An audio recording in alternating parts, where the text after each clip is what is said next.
Swamp Show, good morning. Hello? Yes. Hey, Jack, how are you? I'm doing fine. Hey, listen, I got a gas grill for sale. Okay. And it's a Weber grill. It's fantastic. As a matter of fact, I'm grilling right now as I speak to you on my cordless phone, Jack. All right. Number? Hold on one second. I just got to turn the gas down on this here. Oh, gosh. What in the world are these people doing? I mean, you think you're funny. Swamp Show, good morning. Hello, Jack. How are you? I'm doing fine. Good. Thank you for taking my call. I'm looking for farm work. I just got laid off about a week ago. I'm looking for farm work. I'm looking to pump off some horses, some bulls. I collect semen. This guy is crazy. This guy is crazy. I'm going to go there. You're an idiot. We got a lot of foul mouth in this guy or guys. You're dumb. I mean, it's all you got to do. You are completely imbecile, dumb. Swamp Show, good morning. Well, I tell you what. Swamp Show, good morning. Good morning, Jack. Hello? Listen. Yes, sir. Can I help you? Yes, this is Chief Jack Marlin from the authorities. I'm doing a thorough investigation on the... Oh, come on. Swamp Show, good morning. Jack, you really need to get caller ID for these morons. Saying morons. Saying morons. And if that's all you got to do, good grief. Swamp Show, good morning.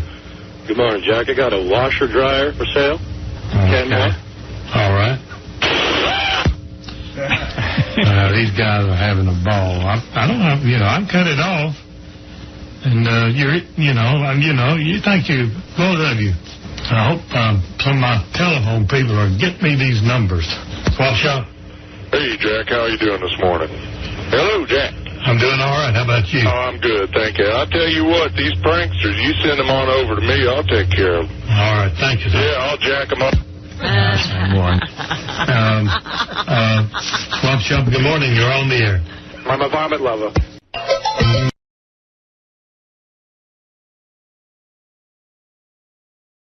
There's a lot of peer pressure during adolescence. I agree. I think in middle school and in high school, you want to be accepted by, you want to be... Hello? Well, excuse me. Hello? How are you tonight? Doesn't sound... I think we're okay. You have a question for the panelists? Yes, I do. I recently had some family problems. I had a very tight-knit family all my life. I'm 43 years old, and we never really had any problems until...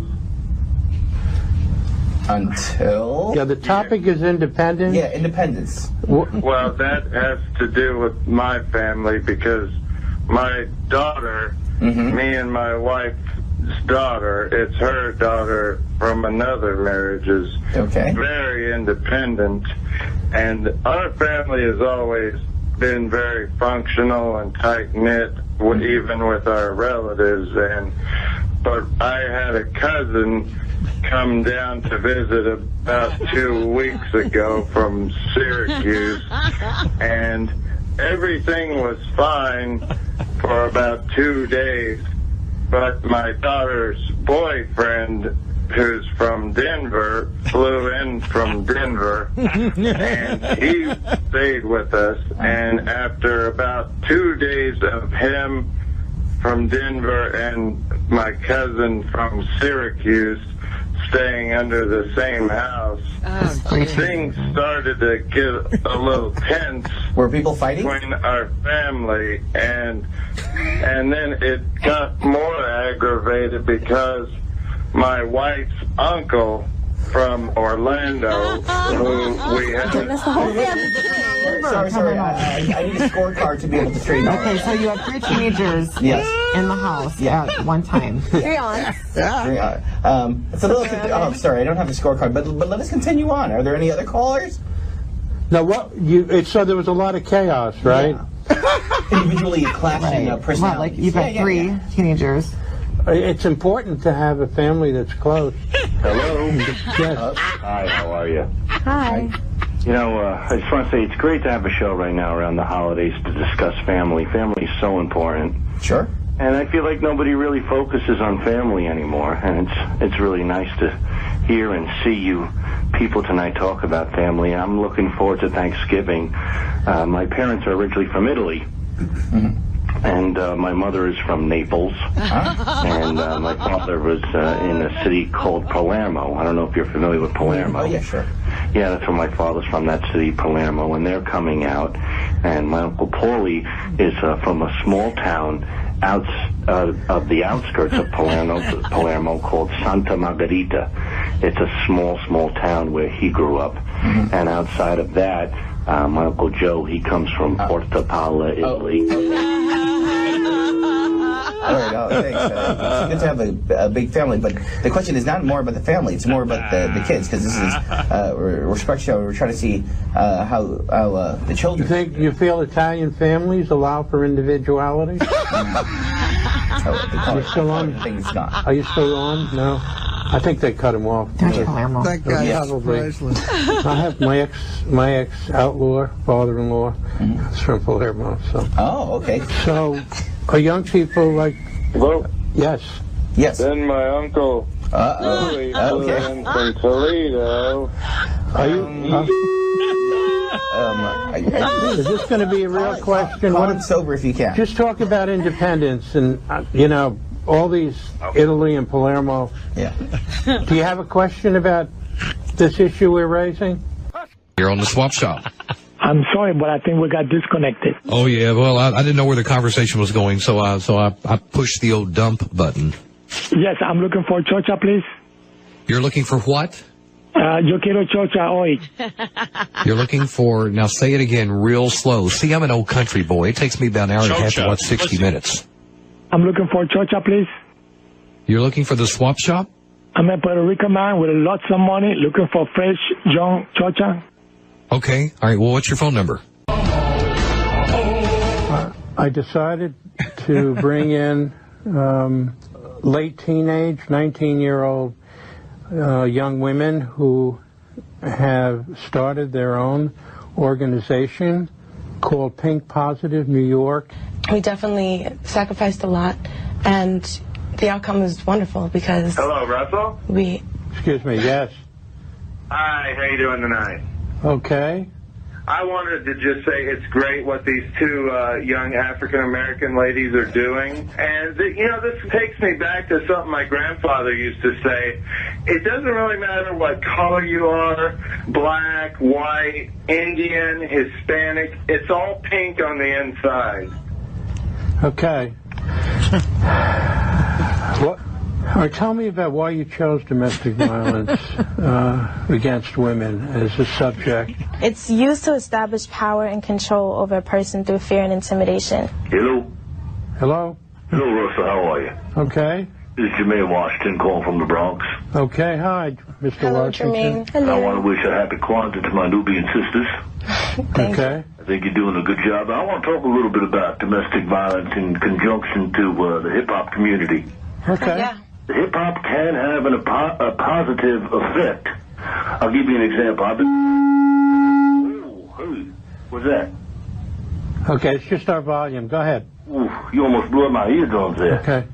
So anyway, I've been married now 15 years, and... Congratulations. What's that supposed to mean? It means it's a long time. It's good. Okay. Well, this is a serious topic, Russell, if I may. I know.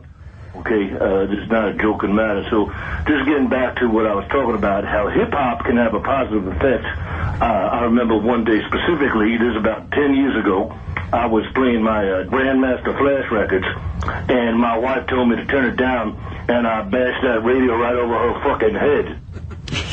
What? There's real mongrels out there who are not going to change any time in the near future. People don't change. Men don't change a lot. Hi. Hi.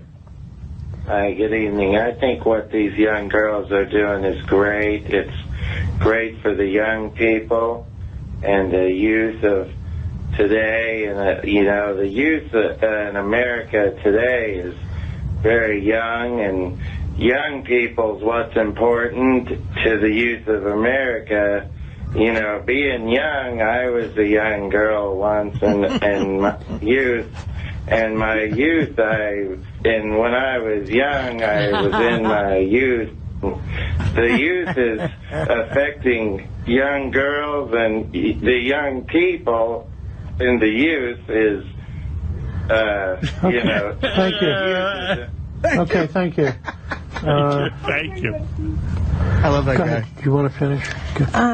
Think that it's very important because, again, we were using women. Hi. Excuse me. Hello? Hi. I have a question for the girls from Pink Positive. Yes. Do you find Russell attractive at all? Why not? Would you, do you like his beard? Why do you have a question for us? No? Okay. Actually. Do you get some strange people calling in? Caller, your name? Hi, my name's Rusty. Hi. Do you have a... Yes. Could you run your fingers through your beard? I have a race. Good night. Oh, boy. So we were talking about... Oh, yes. Hello? Hey, Russell, you been getting any pussy, you fucking pain Oh, Jesus Christ. You know, I think we got to cut off the men's calls and just let the women call in because the men really are perverse. I have to say that, you know. So you guys got something really exciting for your next event? Yeah, we're really encouraging anyone that wants to be involved. We've gone to black phone call. Yes, caller? Russell, can you lick your lips? I got a boner. Oh, come on. Is somebody screening these calls? All right, the original Trading Post. Good morning to you. We're sure glad to have you around this morning. Glad to have you on the phone. Good morning to you. The original Trading Post, yeah. How are you, sir? Am I on the air? Yeah. Oh, I'm sorry about that. Yeah, did you have something for the Trading Post?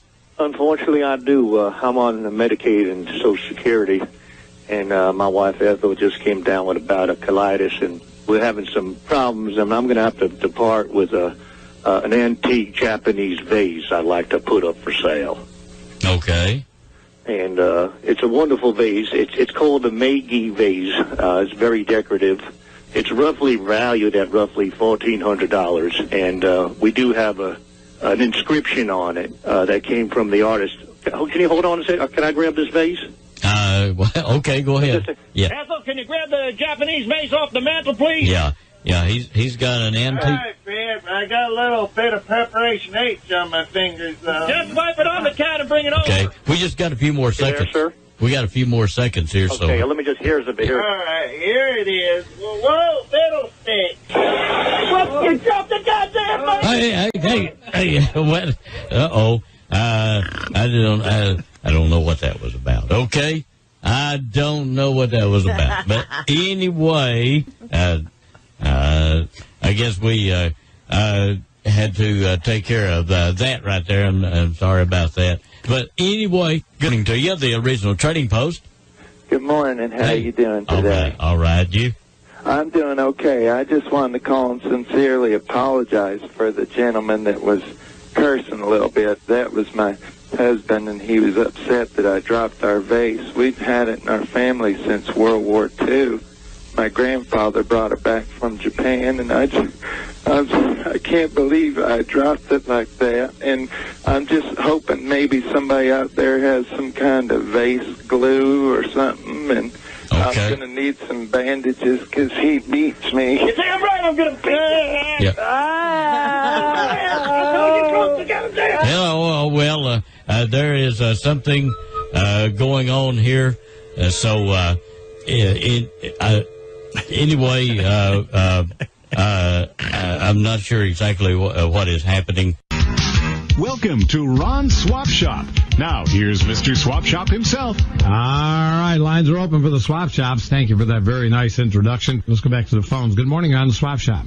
Good morning. How are you today? I'm well today. How are you? I'm good. Well, you know, it's deer season now, and I got some deer meat I want to sell. Okay. I use the whole deer. I got some of the more exotic type of meat. Like I got 15 pounds of grade A deer vagina lip steaks, and you can also make vagina lip chili. You know, this is the guy. All right, okay. Let's we'll track the phone numbers. We got to go through that again. Good morning. You're on the air. Hey, Ron, I also got 4 pounds of deer penis. You can make deer penis sandwiches. Jeez, what is going on with this guy? Grow up, will you, please? Well, you're a grown man, and you act like a child 8 years old. How do people get off on that, just acting so stupid? You know where that stupid caller is calling from? You know, you won't believe it. Huh? From Sirius Radio. What's that all about? Sirius Radio puts up their employees to call the swap shop shows and act like an idiot. Let's try the phone again. Good morning on the swap shop. Good morning. Yes? How are you, Ron? I'm okay. Who's this? This is Fred Norris from Downingtown. Yeah, what is it, Fred from Downingtown? Yes, sir. And I have to agree with you, Ron. You run a great show, and I hope you follow through on those gosh darn idiots. Well, we will. You know, I'm surprised this came out of Sirius Radio. Don't those idiots have anything better to do? Guess not. All right. Talk to you. Well, hold on, Ron. I'm selling something. All right. What is that? Well, I'm selling hold on, Fluffy. I'm on the phone. Sorry about that. I'm selling a Westinghouse shotgun. Okay. It's a 12 gauge. All right. Fluffy, stop licking the gun. Oh, Fred, I just shot Fluffy's asshole off. No, this is really nuts. Yeah, it's gotta be. I know who's, you know, this is really stupid. All right, we'll continue with the show on a more adult level. Good morning on the swap shop. Cousin Jeff, get away from that shotgun! Okay, yeah, boy. This guy is really persistent. I'll give him that. Anyway, get a job or do something with your brain. All right. Be productive. Okay. All right. What else do we have here? This person is really persistent, but I hate to tell you. Okay. I'm going to answer the call. Go ahead. You're on the swap shop. Got 7 pounds of deer rectum tacos. There are just, you know, people with no purpose in life, and they just find these little things to do, and what are you going to do? And good morning, you're on the swap shop. And another one. Okay, so there's 2 going at it now. So we have 2 frickin' frack out there, 2 lame brains with mush for brains. Good morning, you're on the air. Ron, I got 3 pounds of deer taint meat. And good morning, you're on the swap shop. Hey, Ron, boy, it sure is hard to get through to you today. I'm sorry, because we're getting so many screwball calls, but I'm sorry about that. Well, anyway, I'm selling a washer dryer. The dryer works fine, but the washer's a little bit on the fritz. My wife Ethel gummed it up trying to wash her used tampons. Oh, my God. What is this? This is really stupid, you know? Another caller? Hi, how are you tonight? Hello. First of all, I appreciate you taking the call. I've heard all those silly phone calls that you was getting. Yeah. Anyway, I wanted to commend you, and I'm a high school teacher myself. I'm a gym teacher. Sweet. Yeah. 17 years. And I've been through a lot, especially coaching the boys. We went through a lot of difficult times, and I remember at the end of whether we won or we lost, it didn't matter. But I remember specifically a loss. You always take a loss harder. Would you agree? Yes. Yeah. And the only thing I can always leave with the students, and especially my boys, my football players, is we would huddle together and we would talk about overcoming and persevering. And then we would, we'd get together, we'd eat, we'd get some pizza, we'd do some drinking, and then I jerked off on a few of them. Must be the same guy. All right. You guys are jerks. On this Wednesday afternoon. Good afternoon. You're caller number 3. You got flummoxed. Good afternoon. How you doing? I'm fine, sir. How about you? I'm doing good, thanks. This is Rusty. I'm calling to sell a Westinghouse barometer. It measures barometric pressure, precipitation, measures humidity, temperature, also measures cloudiness, polar orbiting. It measures the geostationary satellites, measures Doppler radar. It measures high altitude moisture. It measures the frost index, measures typhoon probability. Are you with me there still? I'm here. Okay, yeah. Measures I'm suicidal. Measures water vapor. The graphic guy was hanging himself in the corner. Measures the jet streams. measures clear air turbulence. Okay, sir. Measures the pollen index. Okay, sir. Sir, that's enough. That's enough. Measures sperm count. What's going on? Okay, that's enough. You've done. You explained what this does. Okay. Well, I just want to let you know, because it's a high dollar one. I'm selling it for $150. Okay. I got it for $200, but it also, if you're a farmer, it measures crop yield, measures radioactive aerosols, volcanic gases, hydroelectric synchronicity. Okay, sir, that's enough. I need your number. And if you're, I'm sorry, one more thing real quick. If you're near the mountains, it measures seismic shock waves. Okay, and for your car, it measures oil pressure, tire pressure, and if you're a farmer, again, it measures soil. Never before in Tradio since I've been here have I've received calls like that. Okay, Good. Unfortunately, I sold my chicken coop due to the bad economy, and I have a professional breeding kit for my chickens I'd like to sell.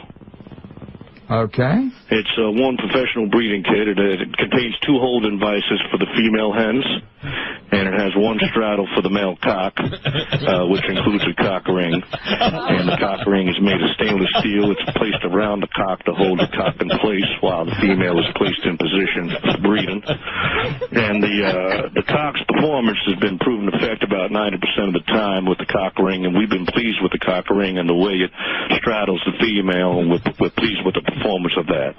And I want $45 for the cock ring. Okay. We also have a pussycat that just passed away. We're selling her favorite. And looks like a weird call. Good afternoon. You're caller number 9. Hi, we got disconnected. I was selling the barometer. I forgot to say it measures soil productivity. And we have 21 minutes past the hour. We're going to take about a 3.5-minute break. We'll be back with more of your phone calls when Tradio returns. Let's go to our first caller. Good afternoon. You're caller 1 on Tradio. You're on the air. God be with you. This is Reverend Arthur Lang. How are you today? Fine, preacher. How about you? Well, we have some great items for sale. One particularly for a small business owner. It's called the Schwoogie button.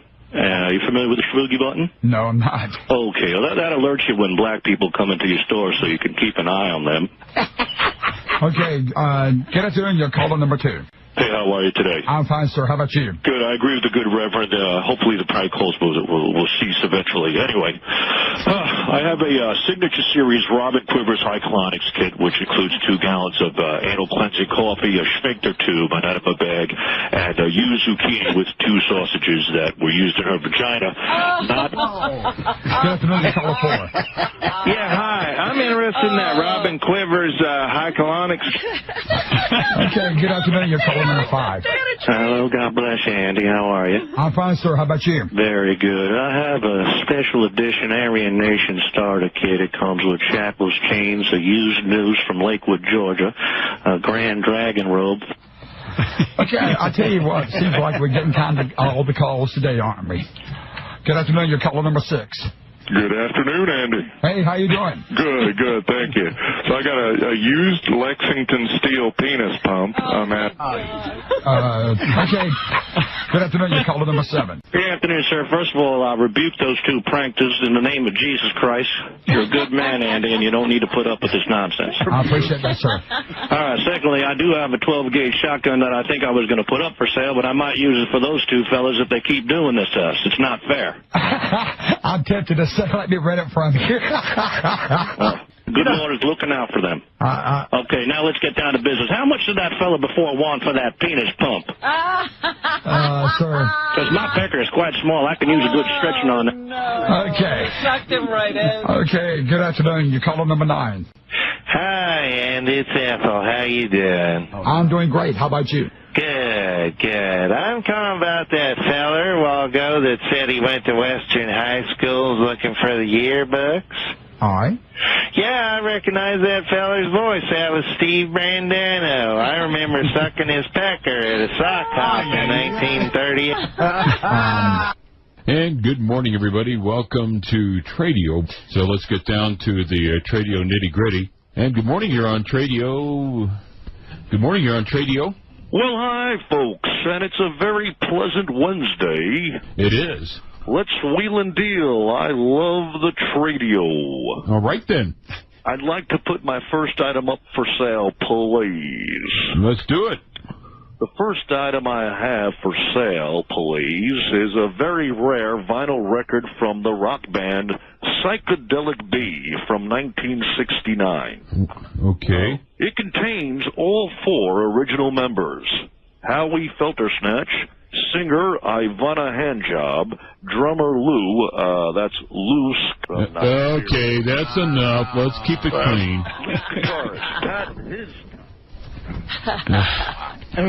Okay. Sorry about that. Have to get caller ID on this thing. Memo to the boss. Tradio is for private individuals who wish to buy, sell, or trade items. No dealers. Good morning. You're on Tradio. You're on Tradio. Go ahead. Hi, how you doing? All right, what's going on? I got 2 items. The other that being? Well, the first item, it's an item that's been in my family for a while. It's an item that, I got 2 items, but the first item, it's an item that I want to sell, and the item, it's an item that I have, but if you want to buy my item, I got the item.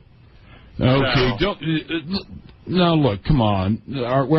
Can we be serious? well, I got items. Okay, what is it you want to sell? It's an item. Either say it or we're going to end this conversation. What?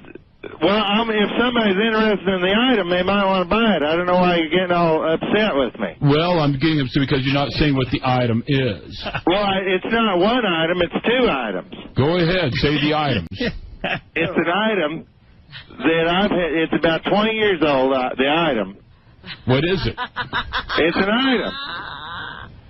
An item? Yeah, if you're interested. ITEM? Yeah, if you're interested in the item, give me a call. Number. Huh? Well, I didn't tell you what the second item is. Okay, go ahead.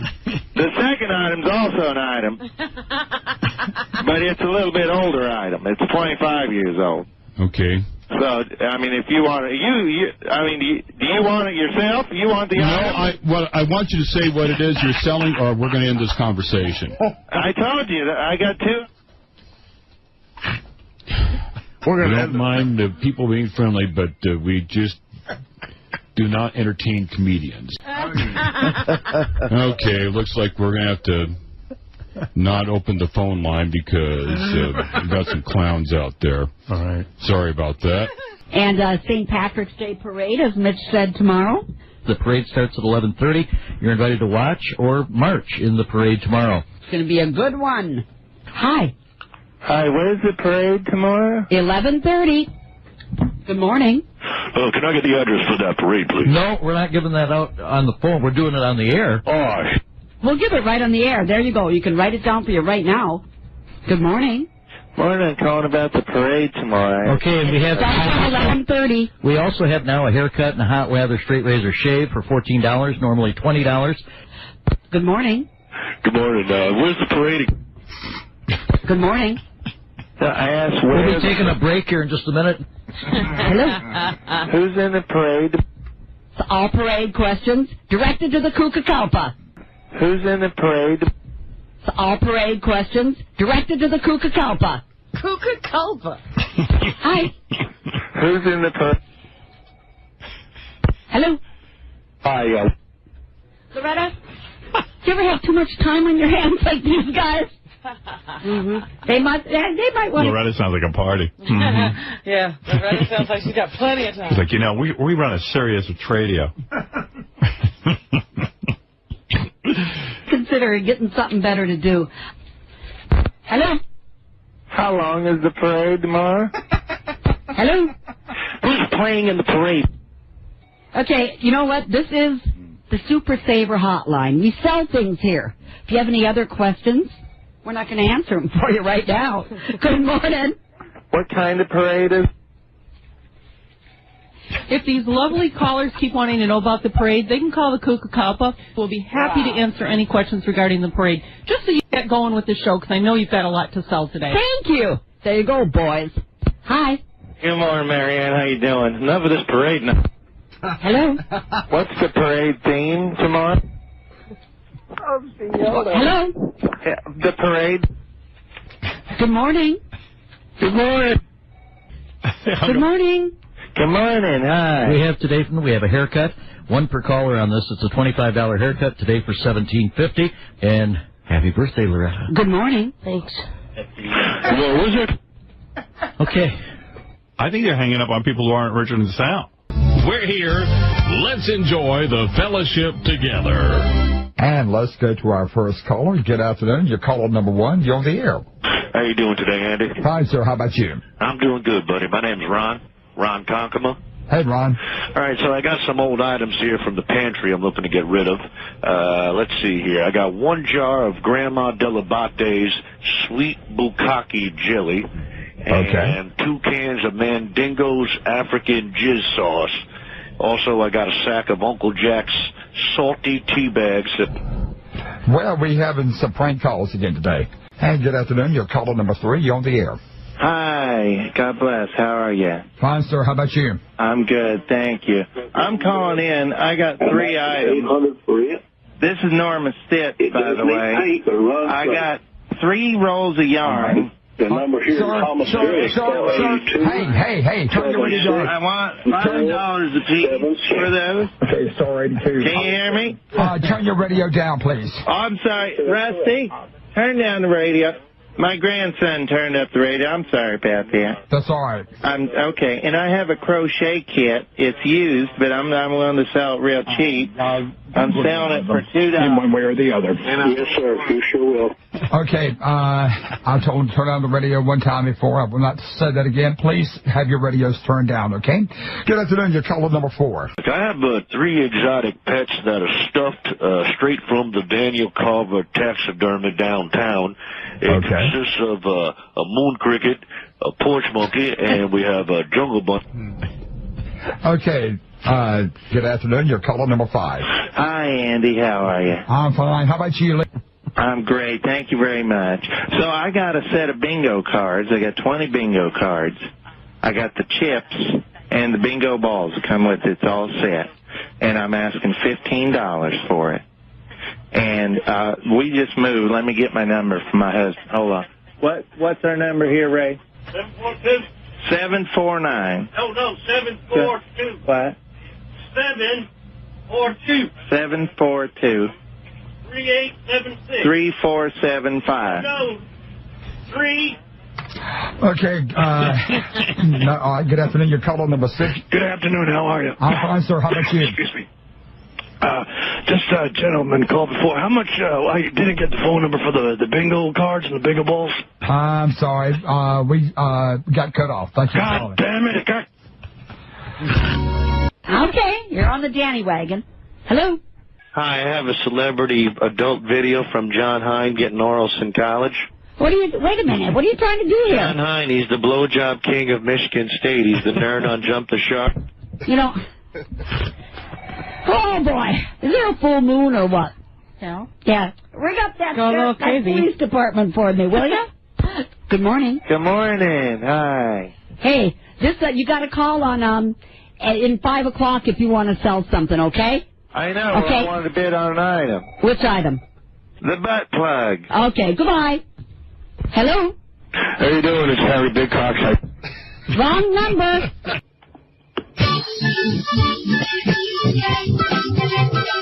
Well, happy Monday to you. It's Monday. I'm Paula Vinay, filling in again for Paul Oates today and for a few more days. People want to call and buy and sell and swap and all that. We get to those phones, shall we? Good morning, you're on Tradio. Morning, how you doing today? Well, howdy, how are you? Howdy, pretty good. Hey, is Paul around today? Nope. Oh, he ain't in today? No, I locked him in my basement so that I could host radio instead. I hear you. Well, Paul borrowed a blow-up doll from me about a month ago, and he just hasn't returned it. This is Rusty, and if he's listening, if he could get that back to me, it's actually a blow-up sheet. Oh, gee whiz. All right, deep breath. Good morning, you're on Tradio. Paul, how are you? Good morning, how are you? Hi, what are you up to, Paul? How was your weekend? Paul? We're going to squeeze in one quick phone call. Good morning, it's you. Good morning. 5-piece drum set from Yamaha. I'm going to take $150 with that. Doesn't include the hardware. Drum set for $150, okay. 5-piece drum set from Yamaha. I have some other Schmitz. I have one rusty trombone by Blumpkin Incorporated. A Cleveland Steamer by... And that's going to do it for Tradio today. Thank you for listening. All right. And we'll be back with more of your phone calls tomorrow. Waiting for your calls, and we trust you're enjoying another Tradio. And let's go to our first caller. Good afternoon. You're caller number 1. You're on the air. Hey, how you doing? Fine, sir. How about you? I'm doing okay, I guess. How about you? Pardon me? Turn your radio down, please. I need your radio turned down, sir. Please have your radio turned down, okay? Pardon me? Good afternoon. You're on Tradio. Good afternoon. Hello? Hi, you're on Tradio? Hey, how are you, sir? Fine, sir. How about you? Go right ahead, please. Pardon me? Go ahead, sir, and what was your third item, please? And before we go back to the phones, let's go over some emails afternoon. One of the items here on the email, Rusty, he has for sale a Japanese-style cube steak filet shao, I believe that's how you pronounce it, 12 inches thick, cuts of beef, seasoned and packaged by a master chef, Peter North, asking $69 per pound. And the number to call for more information is ask for Nick Gertz, I believe is how you pronounce his last name. All right, let's go back to the phones. Good afternoon. You're caller number 3. I'm sorry. We got cut off. Oh, God. And folks, with that, we're going to call it a day on the Tradio. The barrage. Welcome back to Bazaar and Flea Market. If you have anything to buy, sell, or trade, and you're on. Yeah. Shout out here. To Andre, Vivian, his lovely mom Vivian, Lakeisha Barnes out in Tarboro, North Carolina, the great Ken Hotia, and Elena Grace Francia in Reno, Nevada, Tom Hoffman, and his little dog Ember in Chantilly, Virginia, Jeff and Patty Connection out in Reno, Nevada, and his lovely mom Grace down in Virginia, I don't know what this is. In Qualicum Beach, Canada, Ray Wolf and Nick Good wrote a book called Amazing Grace. In which I mentioned prominently. Go to Success. It's a marvelous book. All righty. Biz Baz, good morning. 10 minutes times 10 cigarettes? How long is it? 10 minutes times 10 cigarettes is an hour. Every time you have a cigarette, it's 10 minutes. Oh, then it's it's an hour and 20 minutes. What is going on today? Is there I have no idea. I have no idea. Or something? What is something in the water? Biz Baz. Good morning. How you doing? Fine. 5-piece Yamaha drum kit. It's about 6 years old. $250 for that. All right. I also have a rusty trombone by Dick Bukaki, and I want $65. It's this guy that's, oh my God. Biz Baz, good morning. Biz Baz. Hello, lady. How are you? I'm fine. How are you? Oh, man, I'm doing fine till I see you. Who is this? I got some remedy jaws, you know what I mean? I'm having trouble understanding you. Have you been drinking this morning? Yeah, a little cocoa butter here, you know what I mean? He was drinking cocoa butter. Yeah. I'm pretty sure he's been drinking. Hey, Biz Baz, hello. How you doing, guys? Good. Hey, I got a 14-year-old young Korean boy. Great. What the hell is wrong with him? Stop being an idiot, all right? Find somebody else to bother. Biz Baz, hello. Are you kidding me? Let's stick to Biz Bazness, shall we? But we got one clown out there who's torturing us this morning. Biz Baz. Robin, remember the first one he had? Biz Baz, what is hello. up with that guy? Who cares? Biz Baz, hello. Ain't no sense in you. Ain't no sense in calling here. You're just wasting my time. Biz Baz, hello. You guys need to get the authorities on these idiots that are calling and ruining the show. Yeah, it's just, it sounds like it's just the same one guy. He's probably got a couple of his buddies, and they're using a couple of different phones, but it's, what can you do? Well, it ain't right, because you put on a good show and you provide a good service for the good people out there, and we appreciate it. Oh, I know you do. This is a very rare case. And now, Christy, lady, you ever lay a pussy fart? So, pussy fart. This Baz, good morning. Good morning. How you folks doing this morning? Good, how are you? What can we do for you? I'm doing good, thanks. I'm looking for some furniture. Okay. Storage cabinets, TV cabinets, a display cabinet, a file cabinet, an armchair, a dining chair, a guest chair, and a rocking chair. What's your name and number? And a swivel chair, too. What's your name My and name's Ethel, and I'm looking for a bed. I need an adjustable bed. What's your phone number, One of Ethel? these ones that kind of tips up. Ethel, what's your phone number? Excuse me? What is your phone number? Oh, my phone number is 89. We'll see if we can find you some looking furniture. for Thank also you. real. We think that was it. Not sure. This Baz, good morning. Confident. Yeah, good morning. How are you? Good. I do have the file cabinet. I have a storm cabinet. And I do have a TV cabinet. As far as chairs, armchair, I got that. I do have the guest chair. It is more than one. Yeah, I'm sure of it now. Somebody's playing a real prank on us. Sure of it. We'll be back aboard the Biz Baz bus again tomorrow. Have a great day. And on that note, we cue the music. Pussy fart.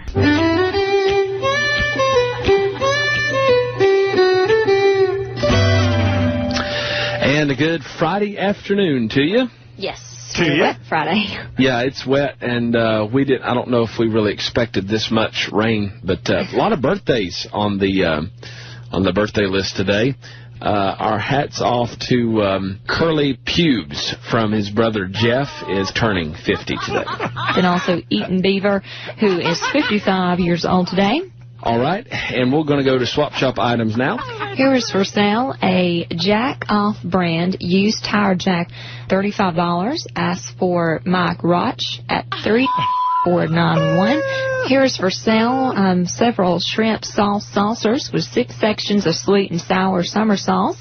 Stop by 776 South 2nd Street. Call Skip at 8765.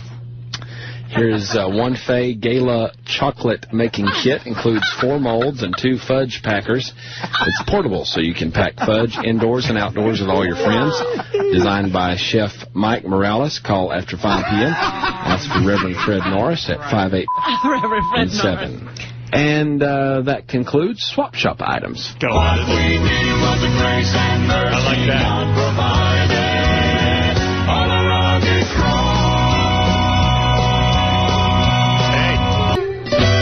And with that familiar theme, we do welcome you to a Wednesday's edition of Swap Shop. Well, we've got birthdays. Oh, well, let's do that. Today is a very special birthday for Mike Roch. Hope I'm saying that right. He is 98 years young today. Ooh, boy, standing ovation. Wow. Mike, happy birthday to you. Roch. Yeah, do hope and pray. Wow, 98. Yeah. So, salutes. Yeah. Then also today, one more birthday here. Right. Sharon Cox is having a birthday today and her son. Well, happy birthday, Sharon. I want to say happy birthday wish to Phil Collards. And welcome back to the second half of Swap Shop on this Friday. Here's a 76 Chevy truck, 4-wheel drive, needs some work, make an offer. 5-2. And this is what your boys need. 2 Australian baby ducks. Oh, my word. And 1 exotic jungle bunny imported from Nigeria. Oh, wow. The jungle bunny is known to be feisty but can be trained. They're just looking for a loving home for these animals. Call after 2 o'clock. Tom or Tracy at 584. I know so many moms that would love to have that for Mother's Day. Yeah, there's your baby ducks and an exotic jungle bunny. There you have it. That would be cute, though. And we have got some folks that have got, I have no bukkake sauce. That's what they say. It's all natural. You can find out more. They've got some of this for sale at 58. 74. And some folks just are willing to share a recipe that they have for blumpkin pie, which is blueberries and pumpkin. I would have guessed that. You know, if I'd have thought about it, it makes sense. Blumpkin.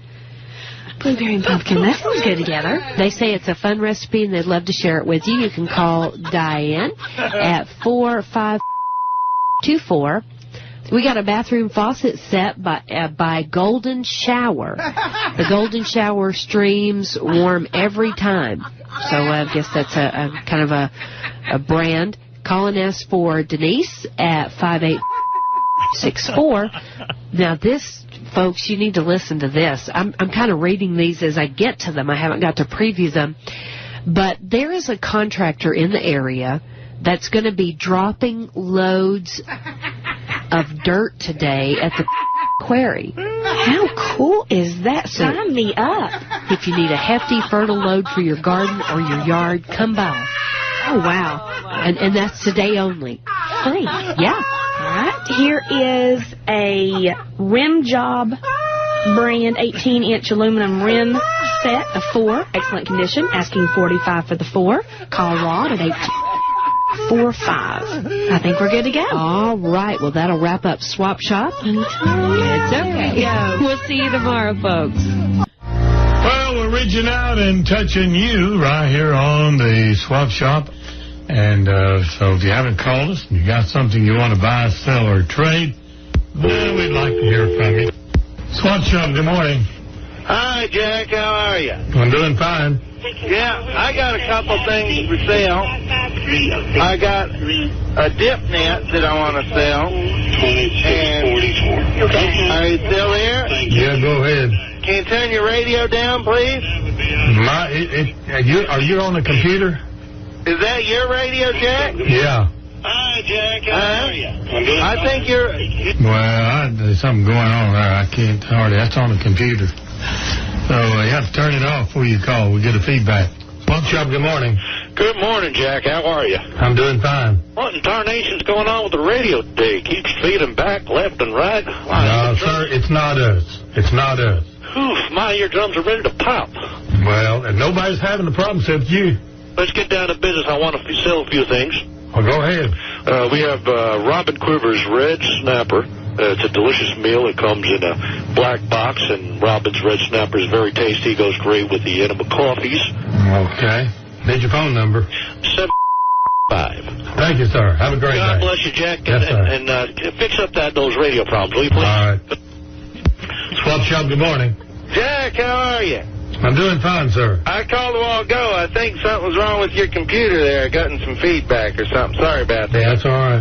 So what I was trying to say is I got a dip net. It's good for about probably a 30-pound catfish it'll hold. And you got your radio up there again? Hey, sir, whatever you're doing there, it's messing me up over here. I think that's on your end. No, sir. Good gracious. I mean, hey. Hello, Jack. How are you doing today? Doing fine, sir. My name's Simon Buckingham. I actually just moved here from England, and I'm not really familiar with your show. I was having my morning tea and crumpets, and I'm just, what do you actually do there? Well, listen, I'm tied up right now, sir. I'll call me later. Well, I have a couple items for sale. Go ahead. Okay, I have for sale a used caulk ring. It's for sealing bathroom tiles with a caulking gun. You use caulk, correct? Mm-hmm. The ring wraps around the caulk to ensure a tight seal. I'm asking $15 for that. I also have a used mechanic's toolbox for sale. The toolbox includes a monkey wrench, French tickler ring, and a jizz rag. The toolbox is made by Snap-on, asking $80 for that. Are you still with me, John? Yeah, go ahead, sir. Oh, Artie, I'm just here smoking a fog and enjoying your show. I also have a reach-around curved shaft broom. Gets into those tight, dark spaces. It's like new, only used twice. And if you have hard-to-reach spots in your area, then you need a reach-around. So, Jack, if you like a reach-around, just call me. My number is 8824. Thank you, sir. Oh, God bless you. Thank you, sir. Swap Shop, good morning. Good morning, sir. I'd like to put some stuff up for sale. Go ahead. have a chicken lover's gift basket. That's homemade. Okay. Okay, comes with a recipe book, which includes buffalo wings and homemade cock cheese. And the cock cheese is all natural. It's a bit salty, but it is delicious, and you can reach us at 967. All right, thank you, sir. Have a good day. Have a blessed day, sir. Thank you. Bye-bye. All right. Hello? Hi, Jack. How are you today? Sorry, I'm a little out of breath. Just ran and grabbed the mailman. How you doing this morning? Doing all right.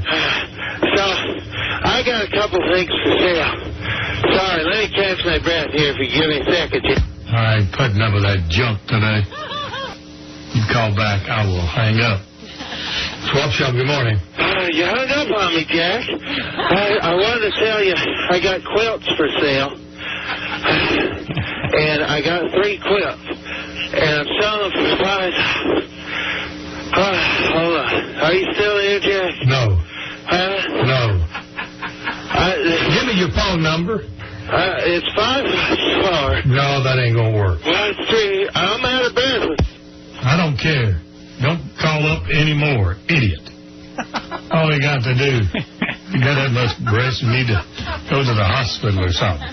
All these people are having fun. Now, they about got me yesterday, and they switch around on me a little bit, but that's all right. Swap Shop, good morning.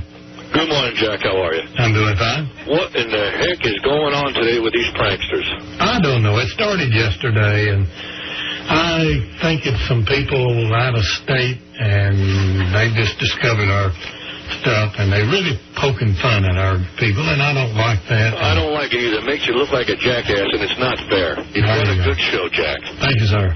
Anyway, I got something for sale here. I'm getting rid of some of my wife's stuff. I have something from Chef Mike Morales. It's the salad tosser.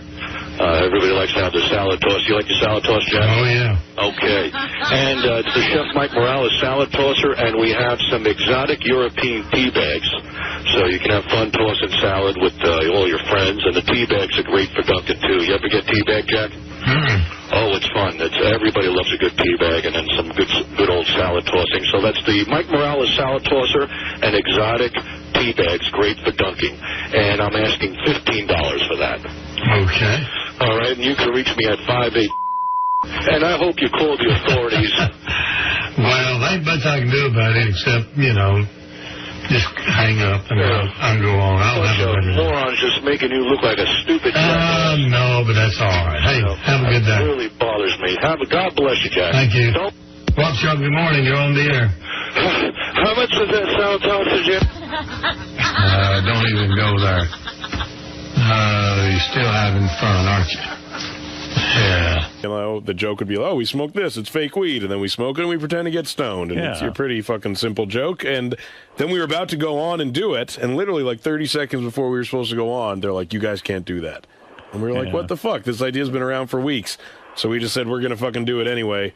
And we did, and they kind of pussied out, and they pulled way wide. But MTV's fucked. I was just on TRL the other day, which is not live. And and we're about to go on, and so we've been there for like an hour, and they're prepping us, and we're literally about to go on in 30 seconds to talk about Pineapple Express, and they're like, okay, go on, and don't mention weed at all. Go. And so we go on, and just whether the question pertained to it or not, we made sure everyone knew to smoke a lot of weed before they went and saw the movie. Oh man, that's unbelievable. Fucking cocksuckers. Well, you got a chance. You got a chance. Kick Steve Langford right in the balls. Oh, I will. All right, let's go to BJ. What the hell's that got to do with anything? BJ, go ahead in Phoenix. Quickly, you got the last word. I hear a bong. I like it. BJ. Whoa, that was for you there, Rogue. Well, thank you, sir. Isn't that nice? I think we got a lot in common, dude. That's what all my friends do. Sit around and fucking watch movies and get stoned, dude. If you need anybody in a movie, holla back, Jack. All right, BJ. Okay, I think this guy's perfect for your next film. He's going to steal my job. Everybody go see Pineapple Express. I give it a big thumbs up. And I think it's important. If you did have children of your own, would you tell them it's okay to smoke weed? I couldn't tell them, though. If I did, they probably wouldn't, so that I would. What is the appropriate age to start smoking weed? I think like around 13. There you go, words of wisdom. Yeah, so there it is, Pineapple Express. What can I say? Robin and I had a blast watching it. Thank you so much. I hope you get to see the rest of it. I will definitely check out. It gets better. I saw the whole thing. Well, awesome, man. Yeah. Thank you so much. I hope I get a gold star. So how'd it go in there? You had fun? Yeah, it was great. I had a lot of fun. What is it about Howard Show that you like doing? Free to say what you want. He's funny. You can talk about whatever you want. He asks good questions, and he's fucking hilarious. Most of all, he's just a funny guy. You talk a lot about smoking pot, like openly. Well, it's a weed movie. I'm promoting the movie. No, but just in general, like, do you think there's going to be any negative repercussions to, like, you know, saying you smoke pot? And... No, I think because I've been pretty open about it is part of the reason that there hasn't really been any. I mean, I think it's pretty hard to attack the guy that takes this position that weed isn't that bad, you know? I mean, it's really not. So I don't get, like, no one's really making that great an argument to the other side of that. All right, man. I'm waiting to take a piss. It's okay. So you had a good time today? Huh? You had a good time then? I had a great time. It was a blast. All right, thanks for stopping by, dude. Thanks a lot, man. Thanks. Tommy Chong's here to promote his new book. I want to say hi to Tommy. I can't believe Cheech and Chong got back together again. That's a miracle. Talked to him since the reunion. Remember, he was having a little trouble talking to Cheech. Tommy Chong is part of the famous comedy duo Cheech and Chong. They've been apart for years. Suddenly there's a revival. I don't know how Tommy and Cheech got back together, but we'll hear the whole story. There's a good guy. Tommy Chong. I love this guy. Big fan. Tommy, did Cheech and Chong make a lot of money? Yeah, we did pretty good. I mean, enough that, like, you and Cheech getting back together, was it a money-driven thing? He got divorced just recently. And then he called you. And a guy like Cheech doesn't. How you doing, Tommy? A guy like Cheech doesn't sign a prenuptial agreement with his wife? No, well, even if he does, you have to give the minimum, which will break you anyway. Right. There's some money that exchanged hands. Yeah. Cheech, I guess, got full of himself. Cheech and Chong was such a great comedy duo. And then I think Cheech got a little full of himself with the acting. Well, he lives in Malibu, he hangs out with Geraldo, Right. His fancy friends. The parties, So how do you guys... golf. The golf. Yeah. How do you guys end up getting back together again? Well, I wrote that book. Right. This book. The unauthorized autobiography. Of Cheech and Chong. Cheech and Chong. He had nothing to do with it. Was he upset that he didn't have any? Yeah. I mean, in other words, if there's a Cheech and Chong story to be told, you would think Cheech would be a part of it. Yeah. Right. Yeah. But you said, hey, this cat's not calling me, so I'll write the fucking book. That's right. That's right. You were there. You know everything that happened. And I'm the writer. Right. And so I wrote it. So he picked up the phone and said, wait a second, if you're telling my story... Well, more or less. More or less. What he did, him and his managers put a tour together. Right. And they offered me the tour, and I said... I'll do it if provided, my wife opens the show, and he said, yeah. Before that, he wasn't really thrilled to having my wife anywhere near the group, really? The two of us, yeah. What was it like? I mean, how long had it been since you had any kind of communication and seen your former partner, Cheech? Well, we were talking about a movie just before I got busted. In fact, when I got busted, that ended the movie idea. He distanced himself. Yeah. But, I mean, here you had a lot of bitter feelings. I'm sure he never visited you in jail. One time he did. I mean, he came with Larry Charles, the guy that was going to direct the movie. They came out one time, but Cheech was, he wasn't too comfortable. Being around that kind of environment. I thought he did say a few things when you were going through all the legal battles. Oh, he did. Yeah, he stood up for me. Yeah. Why? So what is it like when you walk in the room and there's Cheech, and now you have to, I assume, put together your comedy show? You're going around doing live comedy now. Well, we did it. What was it like sitting in the room with him? It was incredible. It was incredible. It was incredible. It was like we'd been off for 2 weeks. Really? And you were able to jam? And it was fun? It was so much fun. Still the pot humor, or did you feel you were no longer capable of No. that? No. It was a Cheech and Chong humor. That's the only thing we could remember. And how many dates did you do together? We did 6 shows in La Jolla in a little small comedy club. And was it mostly your greatest hits from all the Cheech and Chong albums? It was the only thing we could remember. So there were no new references. In other words, you went in and you gave the people what they wanted. It's almost like when the Beatles, if the Beatles could go out on tour, do the hits, give the people what Dave's not here, let's run through the routine. That's it. We did the routine. The good part, the new part of the show was that, I've been doing stand-up for like 20 years by myself. Sure. And so to fill in, I would do stand-up. Right. And but my wife, Shelby, opened the show, and she did like 25 minutes of killer stuff. Comedy? Killed it. Comedy. No kidding. Stand-up comedy. And she was good. She was incredible. You love that wife. 6 shows. You must 6 shows. Now, wait a minute. The last is show she good, or are you just in love? Hey, he's in love. No, she's good. You can be in love all you want, but when you get on that stage, you're either funny or you're not funny. You can still be in love, but she's not working. You bring up your wife in your new book, of course, in the authorized biography of Tommy Chong and Cheech Marin. You say you met your wife while you were married to the other wife. Yes. So when you see this guy, John Edwards, yes, the vice presidential candidate and all that, when you see him in trouble, do you laugh at this guy for lying about all of this? Should he have just come clean? Well, his penis, the penis rules. Right. Mm-hmm. And he won't say that. So any man, look at Clinton or anybody, the penis, you just have to laugh at his penis. You can't argue with it, right? How long did you lie for? In other words, you must have lived the lie for a while. Oh, I lived it a long time. I lived it. Well, she was still in high school. Oh. And we were never. Your wife, who's now was in high school. Oh, you were waiting for her to get out of school. No, we were never. The reason we stayed together, we were never going to be together. Right. It was a plan. She said, "You're married," and the reason we had our affair was that I was safe. She didn't want to get involved with anybody. I'm a married man. She could, come and go as she pleased. Right. And so we were never going to be together. Right. And then she got pregnant. And then we decided. We didn't even think about getting rid of it. We just said, yeah, we're going to keep it. So you had to go home and tell your wife. No. What? Oh, no. You kept it quiet? Kept it quiet. How do you do that? I kept 2 families. Oh, my God. Oh, you're one of those guys. Oh, yeah. You had 2 families. How long did you have the 2 families?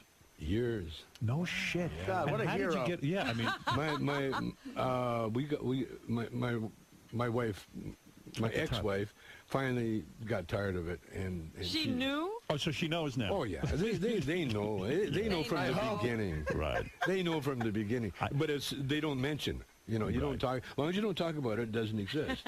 You see, and it might go away. So should John Edwards have come out right away and just said, or you admire what he did? In other words, try to keep it a secret, keep a lid on it. Do you just have sympathy for the guy? And of course he's lying, but he can't help it. Right. Well, yeah, I mean, what are you going to tell the truth? Yeah, I messed up. You just have to. Well, my excuse, like my first wife is black, beautiful Maxine Sneed. And so I just, my joke is that, I became so black I ended up marrying a white woman. But you've never cheated on this new wife? No. Well, not officially. Oh, my God. No. The love of your life. What happened there? No. There's a lot of high school kids around. Is that in the book, too? It's not the guy. It's the penis. I know. My penis has been retired. What did your penis do? No, it's retired. It's been retired for years. You have a black fixation, though. I know your current wife is white, but you always wanted to be a black guy. You grew up in a black neighborhood, I take it, and then you said, hey, man. Well, I grew up in Calgary, the only black neighborhood. There was like 6 black people in the whole city. Right, but you were fascinated. But I found it. I found them. Wherever they were, I found them. Yeah. And when I got into it is to be a black man. Are you serious? You wanted to be a black man? Oh yes. In Canada, he was ready for it. In Canada. In Canada, listen. If you're a black guy in Canada, you get the foxes of foxes. Really? Yeah. Because there's so few. Yeah, there's so few. You're a novelty. And you don't have to sing. You just have to be able to stand on stage to hold a microphone and make a noise or something. And all the girls would fly. Beetlejuice would get laid. Here we are celebrating the career of Cheech and Chong in this new book. And, you think about it, isn't it a miracle that a guy like Tommy Chong and a guy like Cheech Marin succeeded. I mean, how many comedians can really make and generate the record sales and the money and the stage money?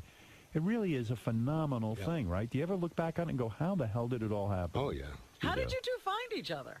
He was dodging the draft up in Canada. He was the only Mexican I know that snuck into Canada.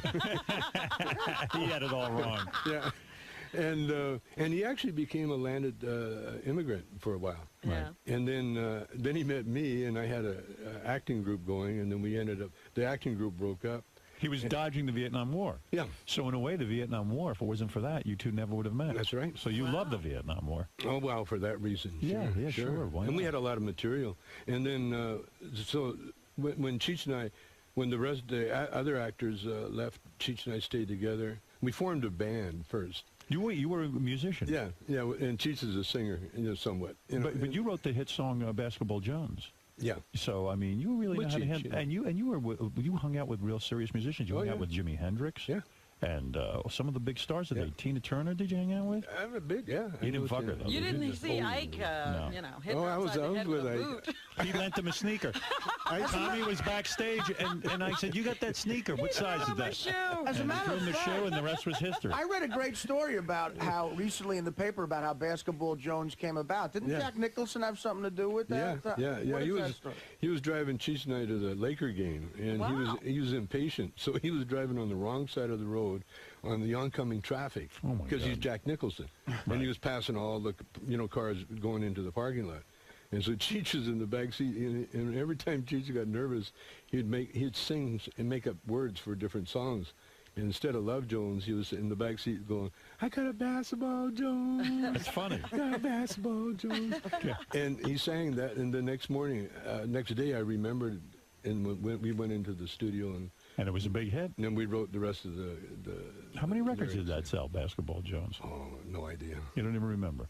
I never got an account. But Jack Nicholson is a bit of a hypocrite in your life in the sense that you met him early on before Cheech and Chong were famous, and he basically told you to fuck off, didn't he? Yeah, in a Jack Nicholson way. Where were you? Where did you meet him? At a party? It was at Lou Adler's house. Lou Adler was a big record producer. Yeah, and he was our producer. Right. And he discovered us, and we had I think we had a record out by then. Right. Dave's not here, but no one really knew who we were. Right. And so we were at this Lou Adler party, and everybody was there, like Mick Jagger, and I went into this room to smoke a joint, and John Lennon's sitting on the floor, and so I offered him a toke, and John, no, he had immigration problems, so he didn't want to smoke. Is that embarrassing when you go up to a big celebrity and say, "Hey, let's smoke together," and they turn you down? Not really. No.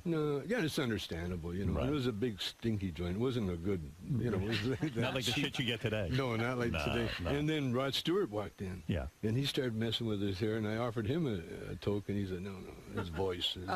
His voice. And so no one would smoke with you. It was kind of embarrassing. Yeah, it was a little bit embarrassing. It was embarrassing. And so I walked out, and I ran into Nicholson, and instead of offering him a joint, I tried to give him a compliment, And you know how you get nervous, and you say the wrong thing. Right. Well, I said the wrong thing. He just did a movie called The Last Detail. Right. Yeah. And he's just staring at me, and he never had his dark glasses on. He's just looking at me. And I said, "Hey, I really liked you in that movie." I said, that scene where you're combing your hair, like you comb for about an hour, And I says, "Did you improvise that?" I said, "Because it was amazing, because you don't have any hair, and you're combing it." And what did he say? He says, "Excuse me." He just walked by me. And So here you were at the beginning of your career, and you were sort of a pariah. I mean, here you are, this hippie who smokes weed all day. Nobody will smoke with you. And all these so-called wild boys, they're all shying away from you. Oh, totally. You were too wild for them. Totally, man. It's a fabulous life, man. It really is. If anybody watches Laker games, Lou Adler is the guy who's always sitting right next to Nicholson. Right, that's the guy. They're best friends, yeah. Yeah, he made a lot of money, didn't he? Oh, Lou, oh, yeah. Yeah. And he married money, too, Yeah. And a lot of acid in your past, of course, because, I mean, hey, Cheech and Chong, I mean, it's the drug guys. Yeah, but you describe, you got off acid. You used to take your kids to the movies while you were on acid. Just one time. Is that irresponsible? Are those kids' movies so bad you got to take acid? I thought it would be a good trip. You know, it was... What was the movie? What was the movie? Thumbelina? Thumbelina. I know, I read the book. Thumbelina. Yes. You gotta take acid. No, I thought it would be a good one to trip on acid. But the story is this grown woman is going to marry a rat. That's right. That's trippy enough. And we're sitting, my wife and I are both tripping, and we're looking at, oh no, she's going to marry a rat. And then it was in the ghetto. Get away from that rat. It was in the ghetto. And the theater was like in the afternoon. It was kind of a ghetto theater, and they had all these little kids running up and down the aisles like rats. They were running up and down, and so we freaked. This was your first wife?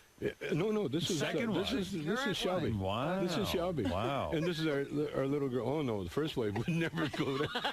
No acid with my first wife. Did your first wife really not understand the whole Cheech and Chong thing? It was just something she just didn't get.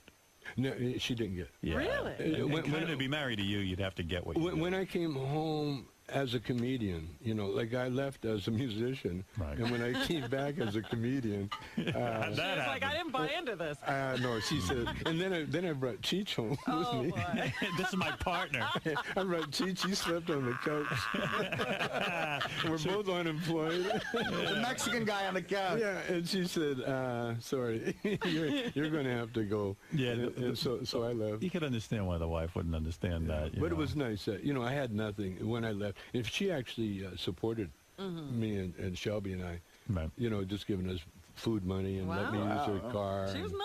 Oh, she's beautiful. She's really beautiful. She must be. I've never seen her, but your daughter is so gorgeous. Oh, Ray Dawn. Where's she hiding? Where's she been, Ray Dawn, Chong? She's in Connecticut somewhere. Oh, yeah. She met a guy. She settled down, got out of the acting business? No, she's still but she's writing more now, you know, writing and stuff. So the Cheech and Chong reunion, the recent reunion, wasn't about the money, was it? Was it like you guys needed the money? Or, Oh, you need the money. Oh, well, you need more than the money. We needed. Cheech needed his title back, you know. Right. Cheech of Cheech and Chong, you know. Right. He was Cheech with the art collection or Cheech the golfer, and now there's no money in that. And he's got a new girlfriend. Champion. And he's got a new girlfriend. Oh, no kidding. He's got a beautiful Russian concert pianist. No kidding. And she, young girl? Yeah, young. How very old? Young. Still 30s? Under 30. No, under 30. I think. How the fuck old is Cheech?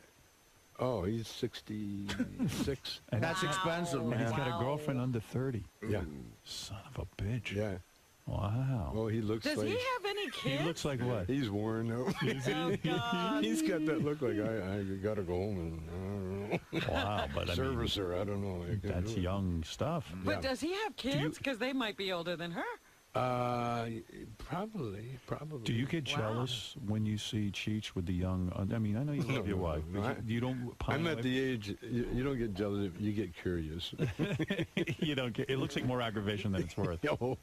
You just want to see the video. Does Cheech have to do like weird shit with her, like go do stuff, and because he's got the young wife? Well, no, they got a different kind of relationship now, and like I've just gotten back into that world just recently. Right. So I really, I'm not really that.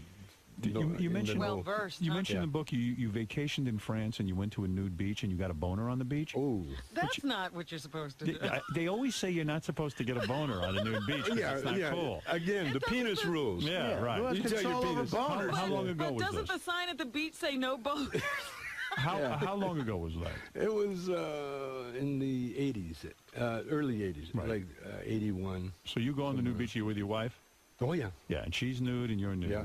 And then there's all these nude women walking around. Oh, there's thousands of them. And you quite naturally get a boner. I would get a boner. Oh, yeah. Yeah, and but who are these guys who go there and then pretend like they're not excited by this? Well, we're all in the water. Gay guys. We're all in the water. You see guys in the water. Because this is like you could write a whole book about this, just about that subject. Yeah, because how you do that? Every time I'd read one of those nudist magazines when I was a kid, that was before porno, they'd say, listen, it's a faux pas to get a boner. And I'm like, how could you How could you control that? There's naked women around. Well, one way is you look at the ugly ones, you know. Yeah. That helps. Or guys, you know, look at guys, and that helps too. There's a lot of ugly, fat nudists, and you're always amazed, right? I mean, like, why would you be nude with that kind of physique?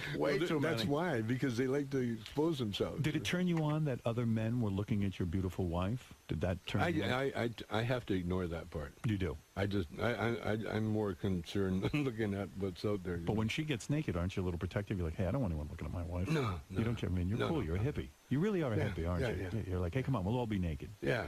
And you must have a big schlong if you're willing to get naked in front of people. If you were small, you probably used to have. Not it shrunk? lately. What happened? I've never heard of those. No, you get older. Yeah? You get older. It's lack of use. Going back before the Cheech and Chong days, when you were a musician, you hung out with many famous people. Diana Ross, Jimi Hendrix. And it was like you were the Zelig of show business. You hung out with everybody. Yeah, I did. And you say Jimi Hendrix had groupies, but they were very underage. Oh, yeah, he had crazies. They're not groupies, they were crazies. Crazy. So it wasn't his fault they were hanging around. They just found him. Oh, yeah. I mean, he attracted everybody. How old were the girls he was banging? Oh, who knows? But they were young. I really don't know. He was more of a junkie when I knew him. You know? Right, he was more into nodding out than he was. You never messed with that stuff. You never got into heroin. No coke. I've seen too many casualties. You know? Right. Jackson 5 you hung around with? Yeah, we discovered him. You discovered that? Everybody now has discovered the Jackson 5. You, No, we did. Diana, We really did. No, Diana. Gladys Knight. No, Diana Ross discovered us. Right. Is that true? The Supremes came down to the club we were playing at, and she saw us, and she called Barry, who she was doing a thing with. Right, yeah. And Barry flew to Vancouver and signed us on the spot, and then forgot about us. Then we had to pack up and make our way to Detroit. But then we got on the road after I did the song "Does Your Mama Know About Me?" We're on the road, promoting it, and we played in Chicago at the Regal Theater. Is it there? Because you guys in your movies, and that's where we found the Jackson 5. They opened for us. Oh wow! And and you told people about them? No, we took them. Bobby Taylor actually had them stay at Bobby's house for a month before the Motown hierarchy song. Does it make you sad to see what had happened with Michael Jackson? That he's like kind of like a freak. I've known Michael ever since. When he was a little 10-year-old kid, standing in a little box, combing his hair in the dressing room. And I've known Michael really, I've known pretty intimate, I knew him. He was at the top of his game when he was that age. Yeah. Right. And he never really got away from that age, that feeling. He was bigger than anybody at that age. Right. And then all of a sudden he grew up, but he still childlike. He still wanted to be that age. Yeah, he didn't want to get older. No, he was Peter Pan. He really was Peter Pan. Yeah, it's sad. But the rest of the family was kind of wacky too. Well, yeah, I mean, you're from Gary, Indiana, and all of a sudden you got millions of dollars. You're going to be wacky. You know what's funny with you guys? In your movies, you made it out like you guys were shitty musicians. Like whenever you guys would start jamming with your guitars and stuff, it would always sound crappy. Work, So it was a put on. You were a professional musician. Yeah, it's for humor, Yeah, right. That was the only thing I had against Cheech, going on duets. He was trying to be serious, Right. And I try to tell him before, always be in a character, Right. A funny character doing the music, because, nothing more boring than a real good musician being a real good musician. When you were a musician, is that how you met Bob Dylan? No, Dylan came over to the house when I was a comedian. When you were a comedian and you were famous. Had a nice house in Malibu. Dylan was a fan of Cheech and Chong. Well, no, actually, Dylan, we had a mutual friend, a guy named Bob Gilbert. Right. He was this artist that built Dylan's house, and he built my house and Cheech's house and boats and everything else. And he was like a little go-between. And I was having Tai Chi lessons at my house. And Dylan's wife, Sarah, was part of the Tai Chi class. And then Dylan came over one day to play basketball. He liked basketball. You played one-on-one against Dylan? Cheech and I and Dylan, we all played. It was like a one-on-one thing. One-on-one? What, not a game of horse, but you would just play whoever got to scored 5 baskets first? Yeah. Did you beat Dylan? I don't remember. I think so. All I remember is Dylan tried to drive by me, and I dumped him on his butt. It was sweet. Just bam. Was it that one time, or did you become friends? No, we're like, as much as you can become a Dylan friend, you know, he's a weird guy. Oh yeah, like you guys are weird. He's almost weirder than you, man. Almost. No one's But weirder is than me. everybody like you've met all the Hollywood greats, all the big rock stars? Is everybody weird? Yeah. Oh, okay. No. Who isn't weird? Basically, yeah. So you they're beat all Bob weird. Dylan in basketball, probably. Oh, just one time. One time, and that was it. And then we went into my steam bath, my sauna, and we hung out there for a while. With Dylan, naked? With Dylan, yeah. You were naked with Dylan? Yeah. And he didn't try any funny business, did he? He didn't reach over and... We're not telling that. Was it part. weird to meet a guy one time and then say, hey, let's get naked and get in the steam room? It was very weird. It was Bob Dylan. It was very weird. Yeah. Because he seemed really young. Yeah. You know? And you said to him, hey, man, let's get in my steam room. Was it you, Cheech, and Dylan? And Bob, yeah. Naked? Yep. Yeah. That's weird, man. Yeah. You were naked. That's sweating. Three though. of you. It's sweating. It's a whole different It's thing. kind of creepy, you know? Was Michael Jackson in there, too? That would be creepy. No, Michael would be busy if he was around me. Who was the greatest comedian that ever lived? The greatest comedian? The greatest. Who was the That biggest you've influence? seen, let's say. Red Fox. Red Fox was your biggest influence. Red Fox was the greatest. I've seen Red Fox a couple of times. I seen him do 2 hours. Wow. One time, and he got the crowd up. He was funny. And then he got so terrible. He got took 'em so down. bad. He took him down that they were leaving. And he went to Wow. the door and opened the door for him. What was the and problem? they ran out. Do you think he didn't know when he was funny? He Or? knew. He wa- had that control. He could do anything he wanted with an audience. But why would he want to make them hate him? Because that's part of the game, you know. Get bored. Get him to love you, and then get him to hate you, and then get him to love you again. Really? It was so easy for him. He played games like that. Steve Martin. Yeah. Steve Martin's in that caliber. Yeah. Steve Martin could take any audience and do anything he wants with them. Wow. I mean, yeah, they say in those the early. guys. I read his book, Steve Martin, and in the early days, he describes his learning his craft. It was like science to him. Yeah. Fucking with the audience and seeing what the hell he could get out of it. Well, he had the best teacher, an empty room.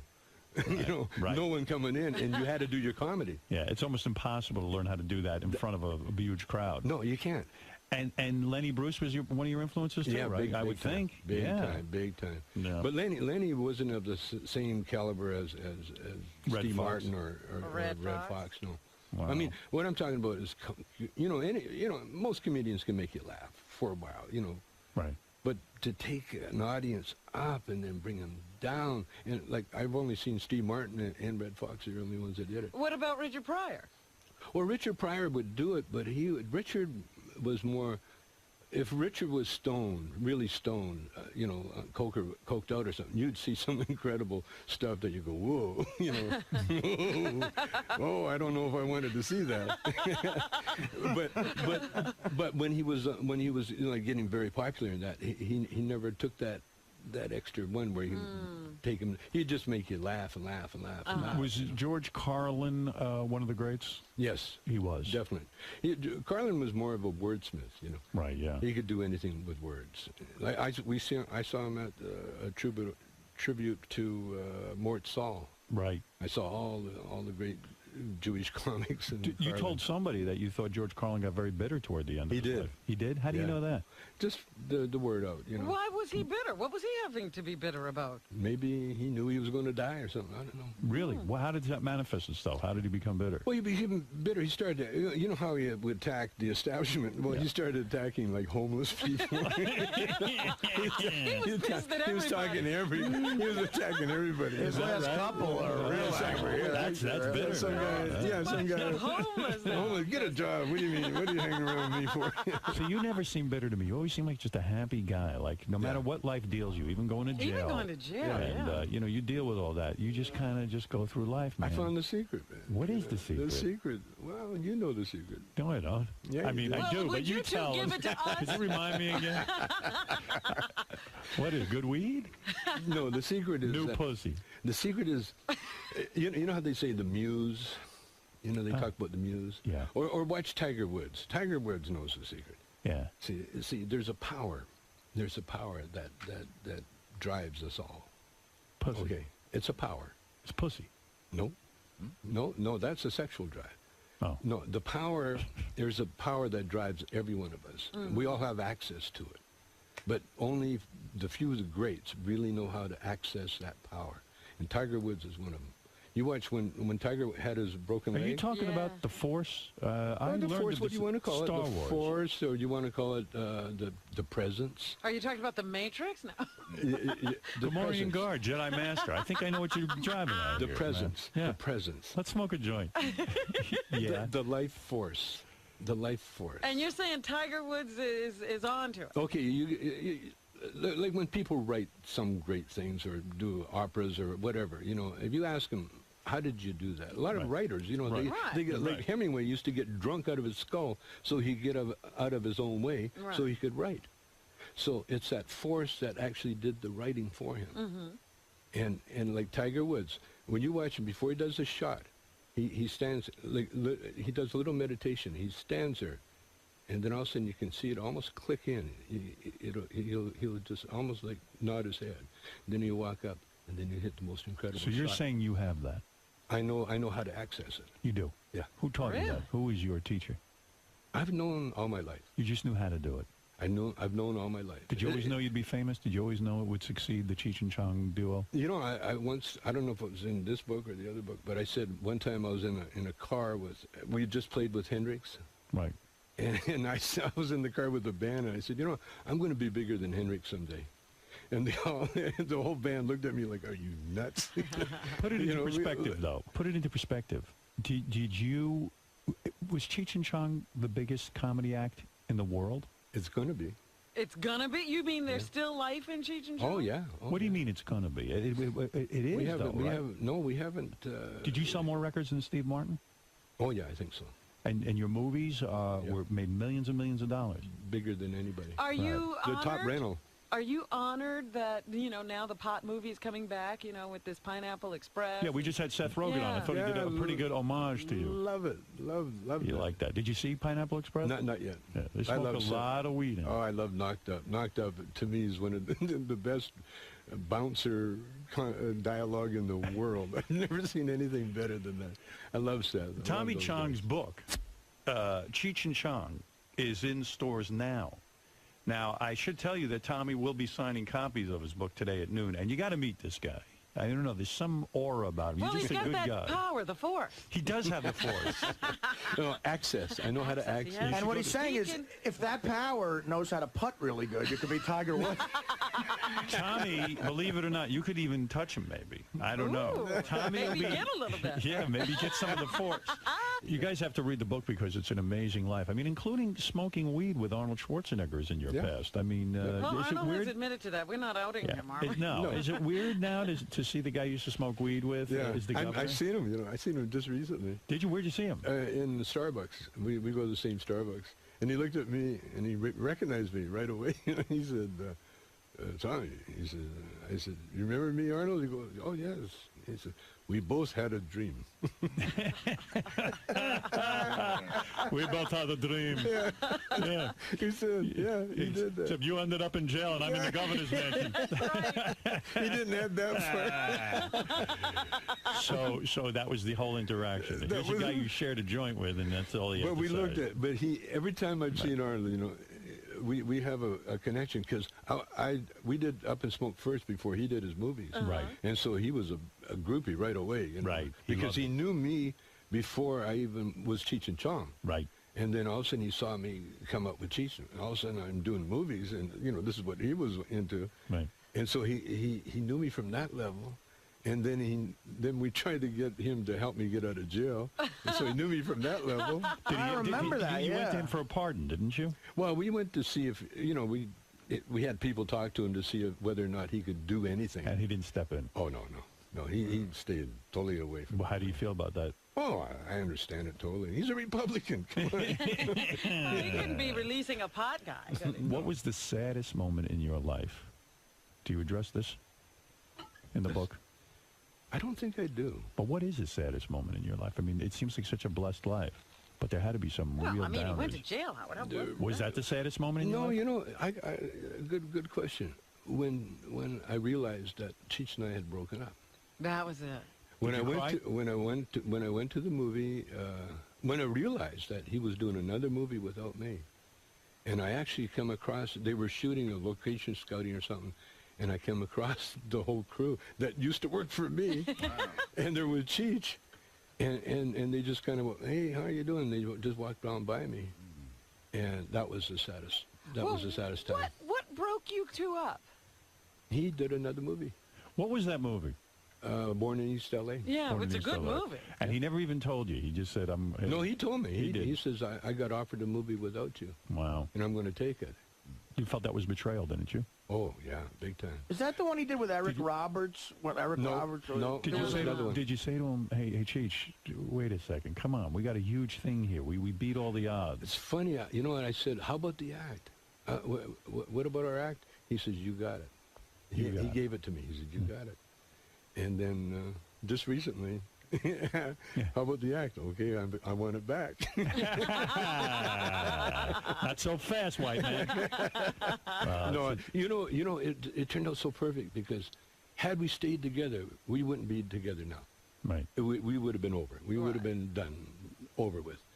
But the fact we broke up at the height of our movie career and everything enables us to get back together now. Yeah, it's like that's painful. Business. You're absolutely right. This guy was your bro. This was your number one guy. He slept on your couch. It was my career. Yeah. I was a movie director, directed like 6 successful movies. All of a sudden, without Cheech, I don't have a career. Right. I had no movie career, so I had to go back on stage. Here's what I predict is going to happen. You and Cheech, of course, are now getting back together. Mm-hmm. You will get huge again, and he will dump you again. He's just waiting for the chance. He's just waiting for the chance. He's pulling on you what Red Fox did to the audience. He gets you up, and then he fucking takes you down. Man. Don Johnson's going to call him back to do another Nash Bridges. Look, man, the book is called Cheech and Chong. It's the story of Cheech and Chong, and Tommy tells it so well, and you got to go meet this guy. You talk about a great energy. Every time I see Tommy, I go, boy, I love that guy. Yeah. Real quick, Richard Christy, who works for us, goes, he's never once asked me, all the years he's worked for us, he says to me, I just want to meet my hero, Chong. Oh, he calls go him ahead. Chong. Chong, he calls. First of all, the guy's name is Tommy Chong, not Chong. Mr. Chong. Mr. Chong. He has shorter hair than a lot of your fans. Yeah, what do you want to say? I just want to say that you, Mr. Chong, are quite possibly my biggest comedy influence ever. You said that about Howard, though. Well, Howard too, but and by the way, my earliest influence. Be nice to this guy. He's a slow adult. So, All right. Go ahead, yes. Go ahead, yes. I mean, I've watched your movies like millions of times and grew up with you. I saw your first Cheech and Chong's next movie is a masterpiece. I saw it when I was 8 years old, and I've been hooked ever since. And I read your book. Your new book is brilliant, and I just want to say I'm a huge fan. Thank you. You don't even smoke weed, though, do you? No, I don't. I haven't since 1992. But you know what, Tommy? This guy, he works for me now, but he was considered one of the top heavy metal drummers in the world. Another musician, yeah. Another musician. For who? A band called Death and Iced Earth. They were heavy metal bands. Yeah. That's right. Yeah, he's not as big a loser as he looks. That's what I'm trying to establish so that you won't treat him how Jack Nicholson treated you. Richard always told me that his favorite. You always told me your favorite Cheech and Chong movie was Born in East L.A. That's what people tell me all the time. Well, you are a great guy. You know that. I don't have to tell you. You have found your inner chi or whatever it is you want to call it, and his inner Cheech. His inner Cheech. Yeah, you found him all right. Can I ask Tommy real quick? Oh, you have a question? You have a question? Do you plan on making another Cheech and Chong movie? Yeah, you're kidding. Oh, you are? Yeah. Oh, that's awesome. What do you mean, yeah? Is it going to happen? Oh, yeah. You wrote the script? Not yet, but we're doing a concert movie for the Weinsteins, and then right after that we're talking about a series of them. So you're going to have to play some sort of older stoner now, right? I mean, you gotta. The great thing about comedians, the older you get, the funnier you get, And the movie you're planning, is it just Cheech or both of you? Yeah. Will Cheech do the movie without you? So far, if he gets a chance, he will. So far, it's both of us. You know what I should do? I should call up Cheech and say, Cheech, listen, I know you're getting back with Tommy. I got a movie for you. I have a movie just for you. You got to dump that guy again. Howard, real quick, too, one of the funniest moments ever on your show, and they replayed this on Master Tape Theater last Sunday, was you had Tommy on the phone in 1997, and he was looking for a new Cheech for his movie. Yeah. And you had Crackhead Bob audition as the new Cheech. Yeah, he didn't get the part. He didn't get it. That would have been brilliant. My favorite memory of Cheech and Chong, and this will always be so great, was when I had that dopey Channel 9 show. The Christmas show. Oh, yes! We were taping Christmas special, and I asked Cheech and Chong if they would be a part of it, and they agreed to be, which was thrilling for me. And we wrote a whole Christmas show, and Tommy was in this sketch where I played the Virgin Mother, and you guys were the wise men. Right, I remember. And you were smoking tons of weed. And you gave birth. I gave birth to baby Jesus. To Dan Foreman. To Dan Foreman, baby Jesus. When Channel 9 saw, and it was funny, and when Channel 9 saw it, they said, "There's no way we're airing this." It took, our Christmas special didn't get on until July. I had to beg them to show this, and they finally showed it, and they got so many complaints, and it was just unbelievable. And I said to them, "Don't you guys understand? I'm not really the Virgin Mother, and it's no longer Christmas, so it doesn't matter." Not Jesus. Yeah, and Dan's not Jesus. And they were like, "Okay, air it." Oh, my God. The executives like, wait, you're telling us Dan Foreman is not Jesus? Well, all I know is, but I always thank you for that. And there's a million great memories in the book. Go read the book. I'm not kidding you. And go see Tommy Chong. And go to CheechandChong.com to get all the tour dates and everything for their reunion, which we will go to, right? Richard, we're all going. Absolutely. We should all go. Yeah, well, I'm going without Richard. Oh, really? No, I will go with you. At Radio City, that would be great. Tommy, great so seeing cool. you. Thanks, man. Tommy, how'd it go, man? Oh, as usual, incredible. You've been coming on the show for years. What is it about Howard's show that you like doing?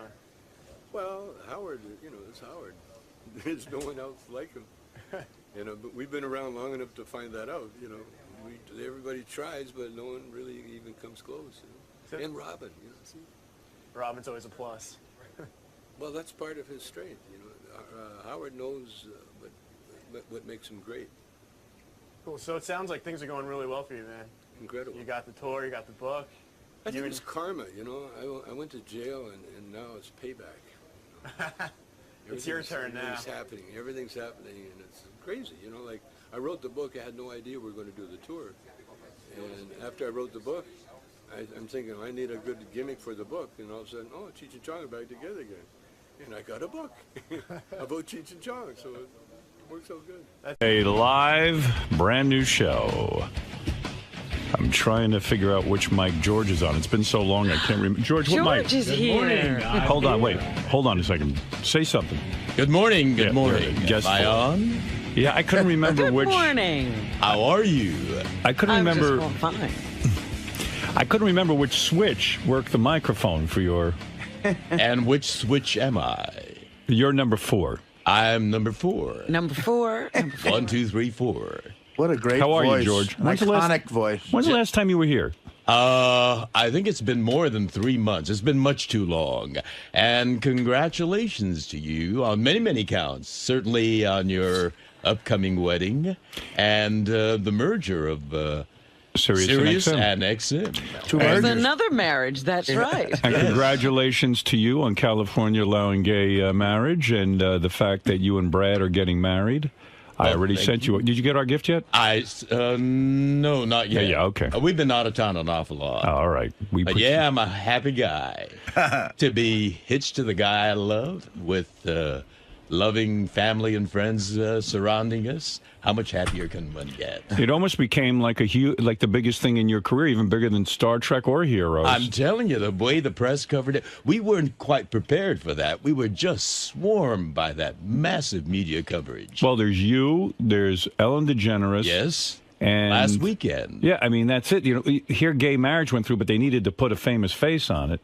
And you guys were right there. You became the spokesperson. Well, we're doing what we wanted to do, and our Supreme Court finally gave us, well, they said, you guys have been living in sin for 21 years, so it's about time you made it legit. That's right. Might as well make you legal. Are you nervous? When is the wedding? It's the 14th of September. Okay. Next month. Did you get a marriage license yet? Oh, that's when we got that massive media coverage. I see. So we do have the license now. Now, when you get a marriage license, because I've been looking into this, you've got to. Oh, you haven't gotten yours yet? No. Oh, you haven't? No. Oh, even though it's been reported everywhere that I'm married. That's right. I don't know how the fuck that happened. I mean, there must be 5,000 reports I could play you about that I got married this weekend. And I wish everyone would calm down. Who cares if I'm married or not? I'm telling you this. I never saw such interest in a non-thing. Too many media outlets. Yeah. And they That's love what to it get is. it wrong. Yeah. I mean, they had us already married, too. All we that did was right? get the license. Yeah, so you got the license. Did you have, like, you have to have a birth certificate? Oh, you do? Yeah. A driver's license? We didn't have to have our birth certificate, only our driver's license. That's it? And $70. You have to have a birth certificate? Oh, yeah, you have to have, there's 4 or 5 things you have to have from each column, and you have to match one of the columns. Really? Yeah, Not in California. You have to have a birth certificate, a driver's license. I've got to have my divorce papers. You're they want you to prove that. Yeah. You have to prove you're divorced. It's a whole fucking deal. I thought of a couple loopholes though for George. You could, I think, they just specify gays getting married, not 2 men. I think you could have said. No, they said marriage equality. But Every I person think you has- could have years ago gotten married and just said you guys weren't gay. You just were 2 guys who wanted to get married. No, you couldn't. What are you talking about? Yeah, you just say, look, we're not gay guys. We just Hey. want to get married. So when my question was, when you went down to the, City Hall. the city or wherever hall, you go. did you have any like thoughts like, wow, this could fuck everything up. This could mess it all up. Did you have any kind of trepidation? We were a little nervous, not because of that, but because it was, something that we hadn't expected to happen, and we were really excited about it. But How did then, people know you were going down to City Hall? Well, the press, I mean, this was the first day that marriage equality was going to start happening. So the press was there in mass. And when we showed up, we were just, swarmed by them. We couldn't move. And then they asked, the mayor of West Hollywood was making a speech, and they asked me to make some comment at the same time, too. And so I said, may sweet equality live long and prosper. This is a big career move for you in a way. I mean, I never saw so much publicity. You're on fire. Do you think he's getting married just for his career? I think it's for Brad's career. I don't think so. Yeah, Brad's become a name now. I know. Mary Ann from Brooklyn, you're on the air. Good morning. I was going to congratulate you. I wanted to be the first caller, but I can't believe I was sucking into that. It was all over the post, the computer. People were calling me wherever I went. People said, I said, yeah, I guess. Barefoot on the beach. I knew it couldn't be at all. No. We first. Tell me, I would tell you when I'm getting married. I told you, we're having a family thing and a thing for our friends. So why did the Post print that? Why? Everything they print about me is wrong. I mean, in fact, I spoke with Lisa G through a third party, and because I said, well, according to Lisa G, and Lisa G said, look, I never reported that. I reported that Beth was going to wear a sundress or something with your family. Right, and barefoot on the beach. Something like that, and that's not even true. I don't even know what that is. So here's every media outlet reported it, and it's completely false. Could I give you my take, Howard? Isn't it going to be around like the Labor Day weekend when you have vacation? You know what? I don't even want to talk about it anymore. I'm sick of it. I'm actually starting to get, what do you call that, cold feet. Not because I have any doubts about Beth. I just don't like all of this hoopla. It's too much, Howard. It's too much for me. I'm not George Takei. I can't handle it. He can't take it. I can't take it. You better talk him down. It's for you and your family to be proud. I should have just taken her off somewhere and married her. That's what I wanted to do. I love you so much, Howard. I saw your Thank tattoo you. on your ring. It's hot, sexy thing, Howard. If it wasn't Beth, I wish it could have been me. No, you don't. Even Trust you me. laugh at that. I love you. You don't want me Howard. mounting you. Trust me, Marianne. I love you, All right, Howard. thank you very much. Congratulations. You have no anyway. idea what it's like when I mount a woman.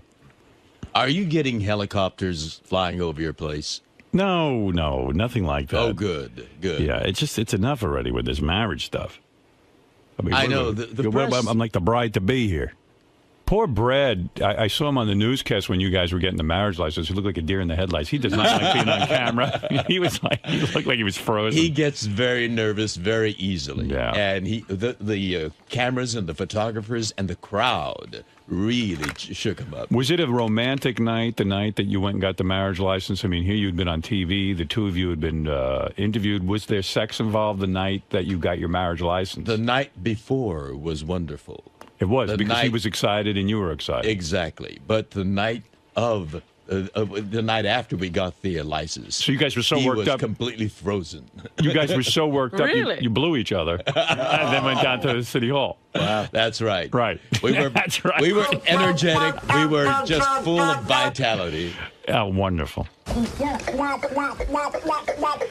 Let's go down and get the license. Oh, It was a happy occasion. Why not celebrate? Getting the license. Now, in a situation like that, do you switch off positions? I mean, of course. like who gets it? Or... You don't have to be gross. Come on, that's very We're personal. all thinking you brought it up. 69. Well, you two blew each other and went down. I'm sorry. I'm You know sorry to what? get gross. Listen, George is not only in a gay marriage; he's in the gayest marriage. Well, That's I'm right. just curious. So you made love to Brad the night before you got your marriage license, and was it on a night you typically don't make love? Because I know you have set nights. That's Sunday. Right. Sunday's actually it's the morning. Sunday morning is the always. Always. No matter what. When you should be in church, you're fucking a guy. Well, I am in church. Sunday morning always, right? Sunday morning always. Right. And then this was not a Sunday, was it? No, it was I think it was a Monday. Monday. So Monday. right. So Sunday you had your normal sex. Right. And then Sunday night we did. And Sunday night you did because of Monday. Monday. Oh, so it was a double header. And Monday night, nothing happened. We were really were exhausted. Well, I could have gone. So you wanted to? Well, Monday night is when you watch football. So why would you? Brad was all frozen up. He was so he was a nervous wreck. Really? And, yeah. I understand that. Is Because he first getting of all, cold feet? We're talking to George. No, Maybe because there was- Brad is getting cold feet. because there's he's not used to all this attention. I mean, I understand. But they were at home. He was going but he was going down to City Hall, and reporters are going to cover this thing. And what about your penis?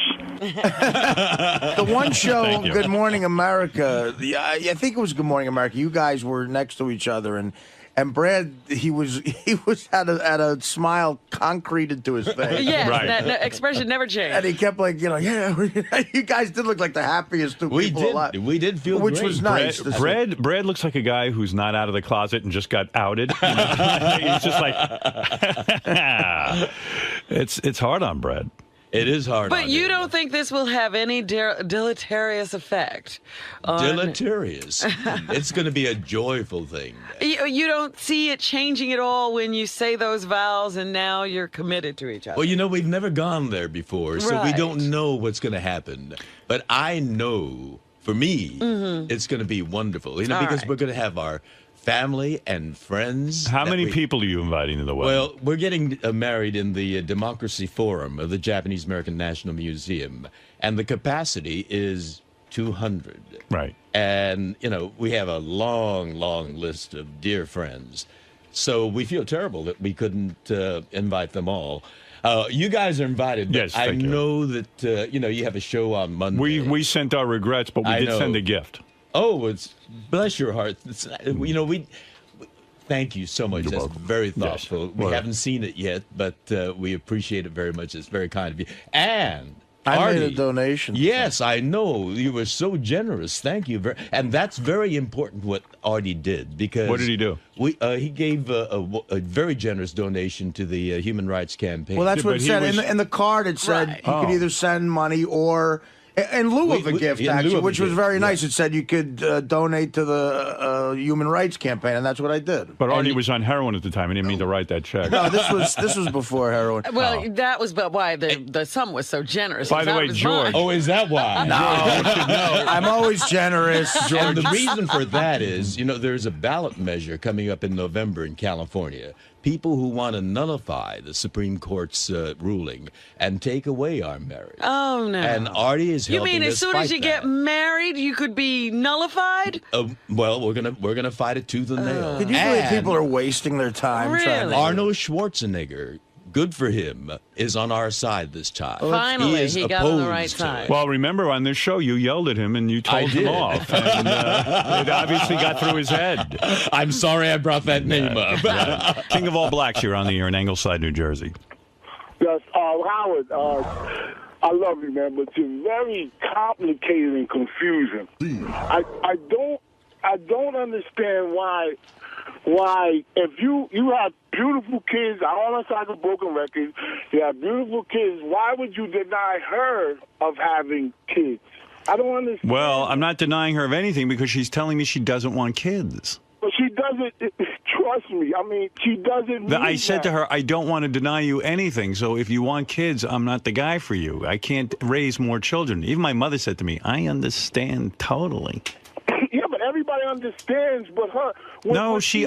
You're not hearing me. Why are you talking for Beth? Did she call you this morning? You're saying, Beth, you're making this like it's an argument or a hassle. She said to me, I don't want children. I never have. When I was a little girl, I never dreamt about having kids, and it's not my thing. Listen, my niece is married. She doesn't want kids. Robin's been in a relationship. She could have had kids. She doesn't want kids. There are people out there who don't want kids. My friends Will and Carrie are married. They don't want children. I could point out a lot of people who don't have children, King. And then a lot of people go, then why get married? And I go, well, as long as there's sex involved. That's still your decision. Right. It's nobody's business but yours. Okay. So you don't care about the resentment that her family's going to give you secretly. Well, I don't care about her family resenting me. I just care about her. It's still Beth's decision. They can't resent him. But do you honestly, can you have Beth come in and take a lie to take the test? Yes, I would do that. Should I do that? I'll do that. Why would you do that? I mean, you it'd be good radio. You have to trust your spouse. Oh, all right. Yeah, I won't do that. I trust my spouse. You better not. You better not. Where does it end? How many that you can make in a relationship? We'll have her in here every week. Beth said to me, if she feels like having kids, then she'll end the marriage. Right. Yeah, right. That's what she said. Yeah, right. Well, that's easier said. What do you mean, all right? Don't let love blind you. Listen, what she's saying is because I know how you might be. I perceive you as being kind of like subtly controlling a little bit, and like in the sense that she's gonna say what she thinks you want to hear. Right. Well, maybe so. But let me tell him something. There are people who change their minds. That's one thing that can happen. She right now does not want to have children, and this is a fine relationship for her to be in. But there are also people who say, you know what, I want to be with this person so much, then I'll give up that dream because I want to be with them. Well, she's the first one. She told me last night she loves being with me. Right. As I was sitting there goofing on the Olympics. Well, obviously she loves being with you, and you love being with her, but she's still saying something that she thinks you want to hear. No, that's not necessarily the case. This is so Just silly. stop it. You think He doesn't even know her. Why are we listening to him? Let's say Beth and I broke up. You think Jillian Barbary would leave her husband for me? I think she would. Listen to the way she's carrying on. I think if I called her and said, look. I think the Grant is only safe as long as you're hooked up. Yeah. Yeah, I really believe that. She told me she would have sex with me. She'd get rid of that tattoo in a minute. She came right up to me. She said, I'll have sex with you right now. Yeah. I think we do more for promoting her show, quite frankly. Maybe. We don't talk about her every day. Right. She lures us in. Johnny Frado. Hey, Johnny. Hey, what's up, Howard? How you doing, bro? I'm calling you to tell you I hate to agree with King of All Blacks, but I'm telling you, you're going to have kids. I'm not. I'm not like you, dude. Johnny, did your wife... listen to me. What? I swear to fucking God, I swear, I did not have any intentions to have kids. Not the second time around. Right. Well, I got one in the oven. Well, why? But how did that happen, Johnny? You know what, Robin? I don't know. I mean, you wear a rubber, you won't have kids. Doesn't he know that if you have sex with a woman, she'll get pregnant? What happened? Your wife started, browbeating you into it? No, this wasn't nothing discussed. You know what happened? I'll tell you what happened. She snuck up on me with sex, with no rubbers, with no nothing. She snuck up on me. Howard. Nah, you knew what you were doing. Absolutely. You wanted a kid. You were barebacking it, and you knew what would happen. Howard, never have I had sex and said, having a kid is the last thing that I think about. I'm a shallow man. Yeah, but Johnny, you let it happen. I did let it happen. Yeah. So that's you. That ain't me. But I'm telling you, but listen to what I'm saying to you. This girl is a rational girl. It's not the girl. Like Robin and I said the last time, it's the brain. It's the body. No, Johnny, this was you making a decision to Johnny. Johnny, you made the decision to have the kid. You put it in her, and you came. Yeah, but I mean, that ain't me. I honestly didn't. I never once, while that was going on, did I think, oh, our kid's going to result from this. I know that's very retarded, but honestly, I never gave that a thought at the time. But Johnny, just because you never gave it a thought doesn't mean you didn't do it. She didn't trick you. Right, you wanted a kid. Robin, I'm saying if you trust me, Johnny, if you didn't want a kid, if someone said to you, look, if you put your penis in this woman, your penis is going to fall off, you would wear a rubber every time. No, but I'm saying to you, yeah, but there was you knew what you were doing. In other words, if I put my penis in Beth without a rubber, you're taking a chance. Then I'm going, hey, okay, I want to have a kid. On some level, there's something in the back of my mind saying if that happened, that'd be a good thing. She wants a kid, I'm telling you right now. Well, you don't know this girl. She's too, because see the thing with the animals, like I told you, a long time ago, we had a dog, there was a dog, dog was the baby, everything was fine, asked her where the dog is now, dog's in Iowa. The dog got shipped out? Oh, the fucking dog, talk about it. And the motherfucker turned on me. Because he thought, she didn't want him no more. The dog was the baby. She bought clothes for the dog. The dog had little feeties and coats and sweaters and all kinds of stuff. And I thought, okay, this is perfect. We just keep dressing this dog up. It'll stay little. There's the play. All of a sudden, down the pike, here comes a baby. Now here comes another one. Wow. You know what I talk about every day? Baby names.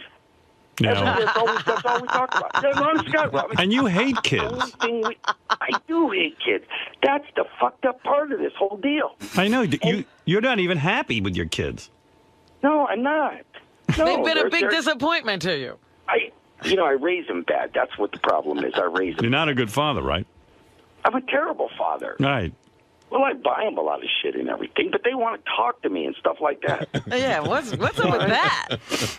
I know. I'm in therapy. I had to learn how to talk to my kids. Buy him someone to talk to. Listening to all this. I'll tell the little kid, go talk to Johnny. He's closer to your age. You know what I mean? You have a lot more time. Poor Johnny. He likes you. Why, Johnny's in the room now playing. They fight over Guitar Hero. I had to go in there yesterday and tell him, okay, both of you motherfuckers, shut that thing off. You can't play good. Johnny's 29. He's 7. 29 and 7. That's an age spread. I'll tell you, Johnny, I don't know what. And play Guitar Hero. I don't know what you're doing with your life. I'm trying to figure. I'm trying to save your life right now. Well, you are. I'm telling you. I'm not having kids. Beth, I'm telling you, Beth is. You can see just from pictures of her how she is a very. I'm telling you, it's coming. So then we shouldn't get married. No, but this is Johnny saying this. I know. Johnny's ruining it. Sure. Nail Jillian Barbary when she gets to the wedding, not before the wedding. Not after, before the wedding. Right.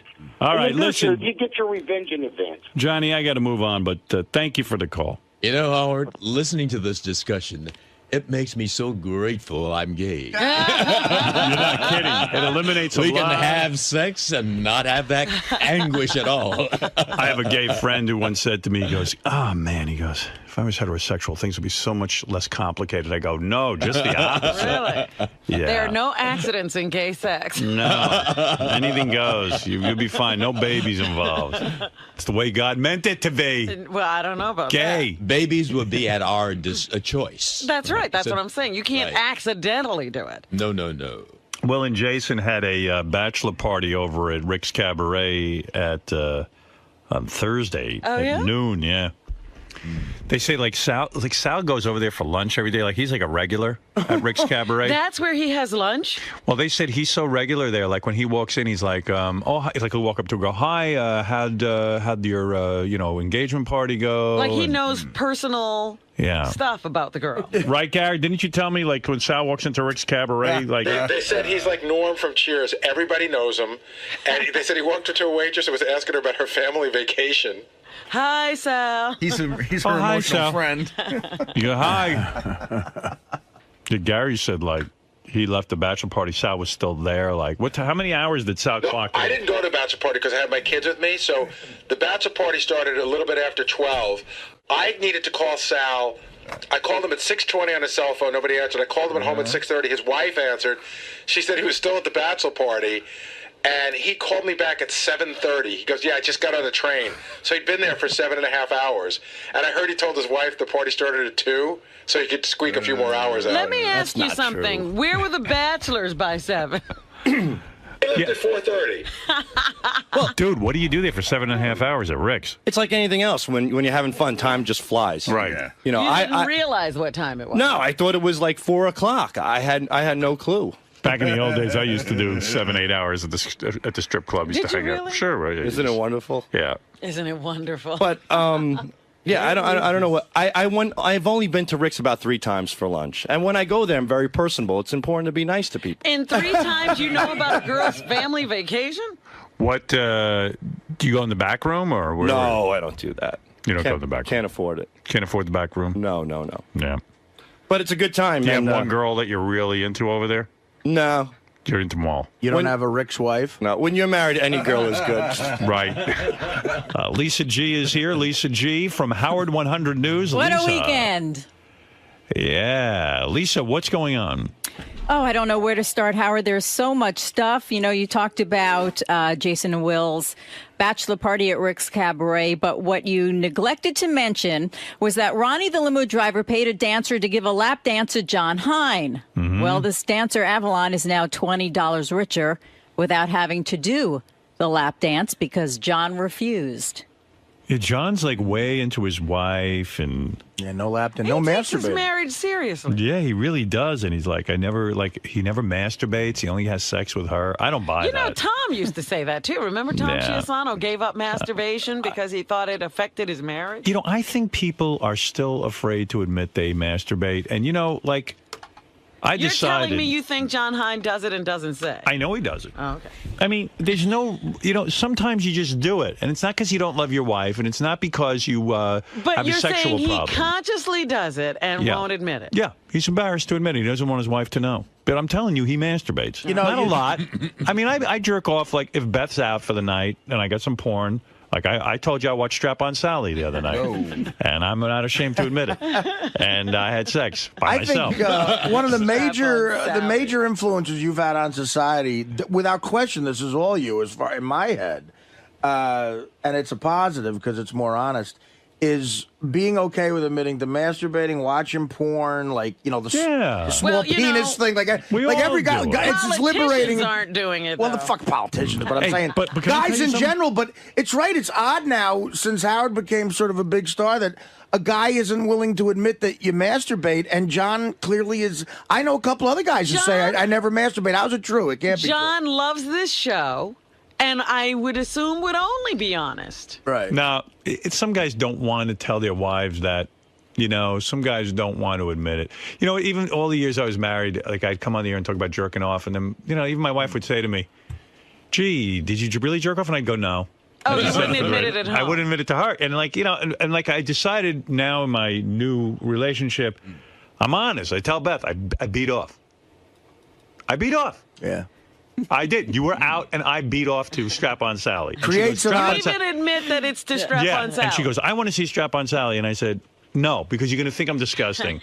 I mean, really. And, you know, because I know she's going to be like, oh, those girls are so gross. Meanwhile, it's Carmen Levana and all these girls, and they're hot. That's nice of her because maybe she wants to watch it to see Well, what turns you on. we are shocked at what you think is hot. I know. You guys don't get it. They just don't get it. But Chicks say anyway, when you're like a filthy broad, Right. like a. but everyone masturbates, and everyone has sexual needs. John, get in here and defend yourself. Hey, Robin, What? like, you masturbate now that Jimmy's not with you, right? Well, I masturbated during. You did? Even Lisa G masturbates, right, Lisa? Not now. No? Why? Just, I don't know. I think it's a phase I'm going through. See, I don't believe that. You're abstaining from pleasuring yourself. And John, I believe that you turned down the dance, and that's great, but I do believe you masturbate, and I think you're embarrassed to admit it. Why? I don't know. Because you are.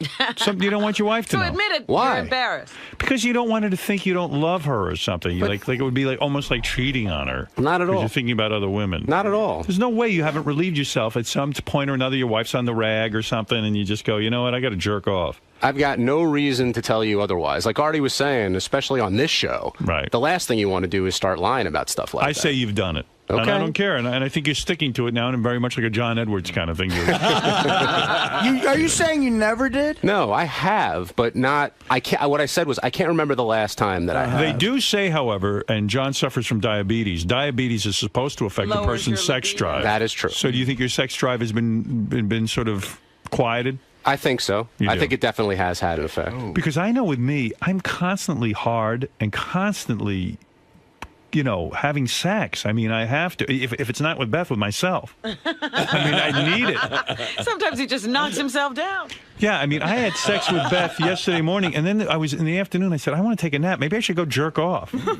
I mean, all of a sudden, I go, man, I'm 54 years old. This can't be right. I'm actually annoyed by it. It's like one other chore you have to do because I know. Well, no, listen. You feel it coming on. You go, look, there's no broad around. You're not dating somebody. You're alone. It's a Tuesday night at about 10. You had your shrimp fried rice. And it's You like, you know don't what? want to go out. I know for a fact I am not going to be worth anything in a conversation until I jerk off. And I know George Takei, as great as he is, as great as actor as he is, I know he has to do it too because Brad does not give him the amount of sex he would even like. Well, that's right. But I was thinking, with age, it'll probably wane. But after hearing Ernest Borgnine, I know that that ain't going to happen. How old are you now? Relief. I'm 71. Yeah, and you're saying you're you're still still jerking doing it. off. Oh, right? yeah. Wow.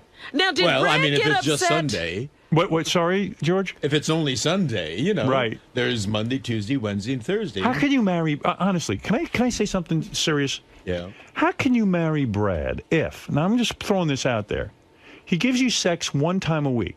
It's not like you guys are in a marriage where you're going to have children or anything like that. Yeah. So if there isn't any sex, what's the point in getting married? There's dignity. Yeah. No, I understand all the gay rights issues. Right. But He's talking about the choice. I'm saying, why are you even with Brad? I love him. You love him, but sex one day a week, I mean, that's just got to be miserable. Well, there's cuddling, too, in between. And Brad is a good, decent, loving, caring guy. And he's a detail-oriented guy. He takes care of. But don't you feel like saying, Brad, don't, What do you mean don't bogart that cock? Yeah. But what do you mean he takes care of you? Emotionally? Well, the first thing in the morning, he brings me a pot of green tea. All And right. he does. You could get a houseboy to do He's that. like a every morning. geisha. Yeah, you could get a houseboy to do that. That's true. But go ahead. It's different. When you hire someone to do it, it's a hired person doing it as a job. I got to admit, I would like if Beth brought me some tea. That would be nice. But she's having sex with you. That's right. So that makes up for a lot of other More bullshit. regularly, yeah. Right. Well, Oh, absolutely. And when you come to a point in life where you get used to a person, there's. But did you ever say to him, "Don't you want me more than one day a week"? Well, we cuddle. But what, I mean, you got a big, thick, gay heart on. It happens, and that's when I take a shower. I know, but Right, so you relieve yourself. Yes, I But, do in the shower. it would be a Marry lot your nicer- shower. It'd be a lot nicer if Brad would do that. Yeah, it would be. It would be. But you don't see those are the- anything wrong with your relationship. Why are you bringing this Well, up? wait a second. Have you compromises. ever sat down with Brad? I mean, in a serious way, and said, "Hey, Brad, I love you. I think we're really compatible.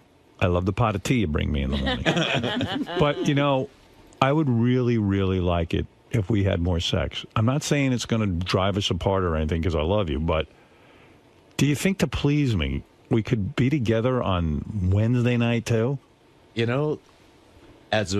Since you've introduced it, I will have that discussion with Brad. Why have you never? Wednesday. Why have you Howard never? always has to introduce it. Why have you never? But why have you? Why do you think you've never done that? Are you afraid to do it? No, I'm not afraid. I just kind of, it's consideration for him. He's not interested in doing it, during the. But what during the about week. like if you just said to him, "Hey, I really, really want more." Well, he gets very tense and intensely involved with, he's my manager, and he takes care of the books, and he takes care of the bookings. Oh, so he's fucking you one way or the other. What you should do is you should sit down with him and say, listen, if you were doing this enough, I shouldn't even be able to sit down. Like the fact that I'm able to sit down without writhing in pain means we're not fucking enough. What is your point, though? I don't understand. Well, he's exhausted. Is he really? Business is so exhausting. You know how nervous he There were a lot of years between Star Trek and Heroes. I mean, he couldn't be that exhausted. It's a lot of cruises. Oh, no, there's a lot of Star Trek cruises and Star Trek conventions. Oh, that is tiring. Last week was Las Vegas. Next weekend's going to be Atlanta, Yes. Do you two travel together? I'm hosting a Beam Me Up buffet. Yeah. And he carries the heavier luggage. What'd you say? I'm hosting on the promenade deck of the Star Trek cruise. I'm hosting the Beam Me Up buffet. The Artie, vaporized vegetables. Do you ever put on? I want to invite you to the next Star Trek cruise. I would love it. Do you ever try to seduce him, like by wearing a sexy outfit, or like like on a Wednesday night, put on something like a kimono? Like a policeman. I don't. What I do is on this is Sunday Officer mornings, Sulu. Bend over. I do my workout with the free weights. Take a shower, free weights, and then I lean on the doorway and say, "Hey, big boy, it's time. Holy have shit! Some fun." Yeah, every Sunday. You lean on the doorway and say, "Hey, big boy, you want to have some fun?" I may have to put on a different pose, but When did it start becoming only Sundays? I guess about 5 or 6 years ago. I don't know what, it was just. Do you think he's more masturbates? relaxed? He's more relaxed on Sunday. He likes coming on the Sabbath? Do you think he masturbates? I don't know. Of course he does. I don't think so. Wait a minute. I thought he got upset with you the last time you mentioned that you do masturbate between well, since sessions. he knows now, I can talk about it. But he did get upset. He did get upset. And, as you said, Artie, it really is liberating to come on this show and talk about aspects of your life. Well, I got to tell you something. I think you need to sit down with Brad and just say, Brad, let's come clean with one another. Yes, sir. Here we're about to get married, and we have sex on Sunday. And, okay, I love you for a lot of different reasons, but, my needs are much greater, and I really would like for you to consider having sex with me on Wednesday and Sunday. Well, and you know what? Now that we've discussed it on the air, I think he will agree. Well, Howard, some people are even putting that in their prenuptial agreements.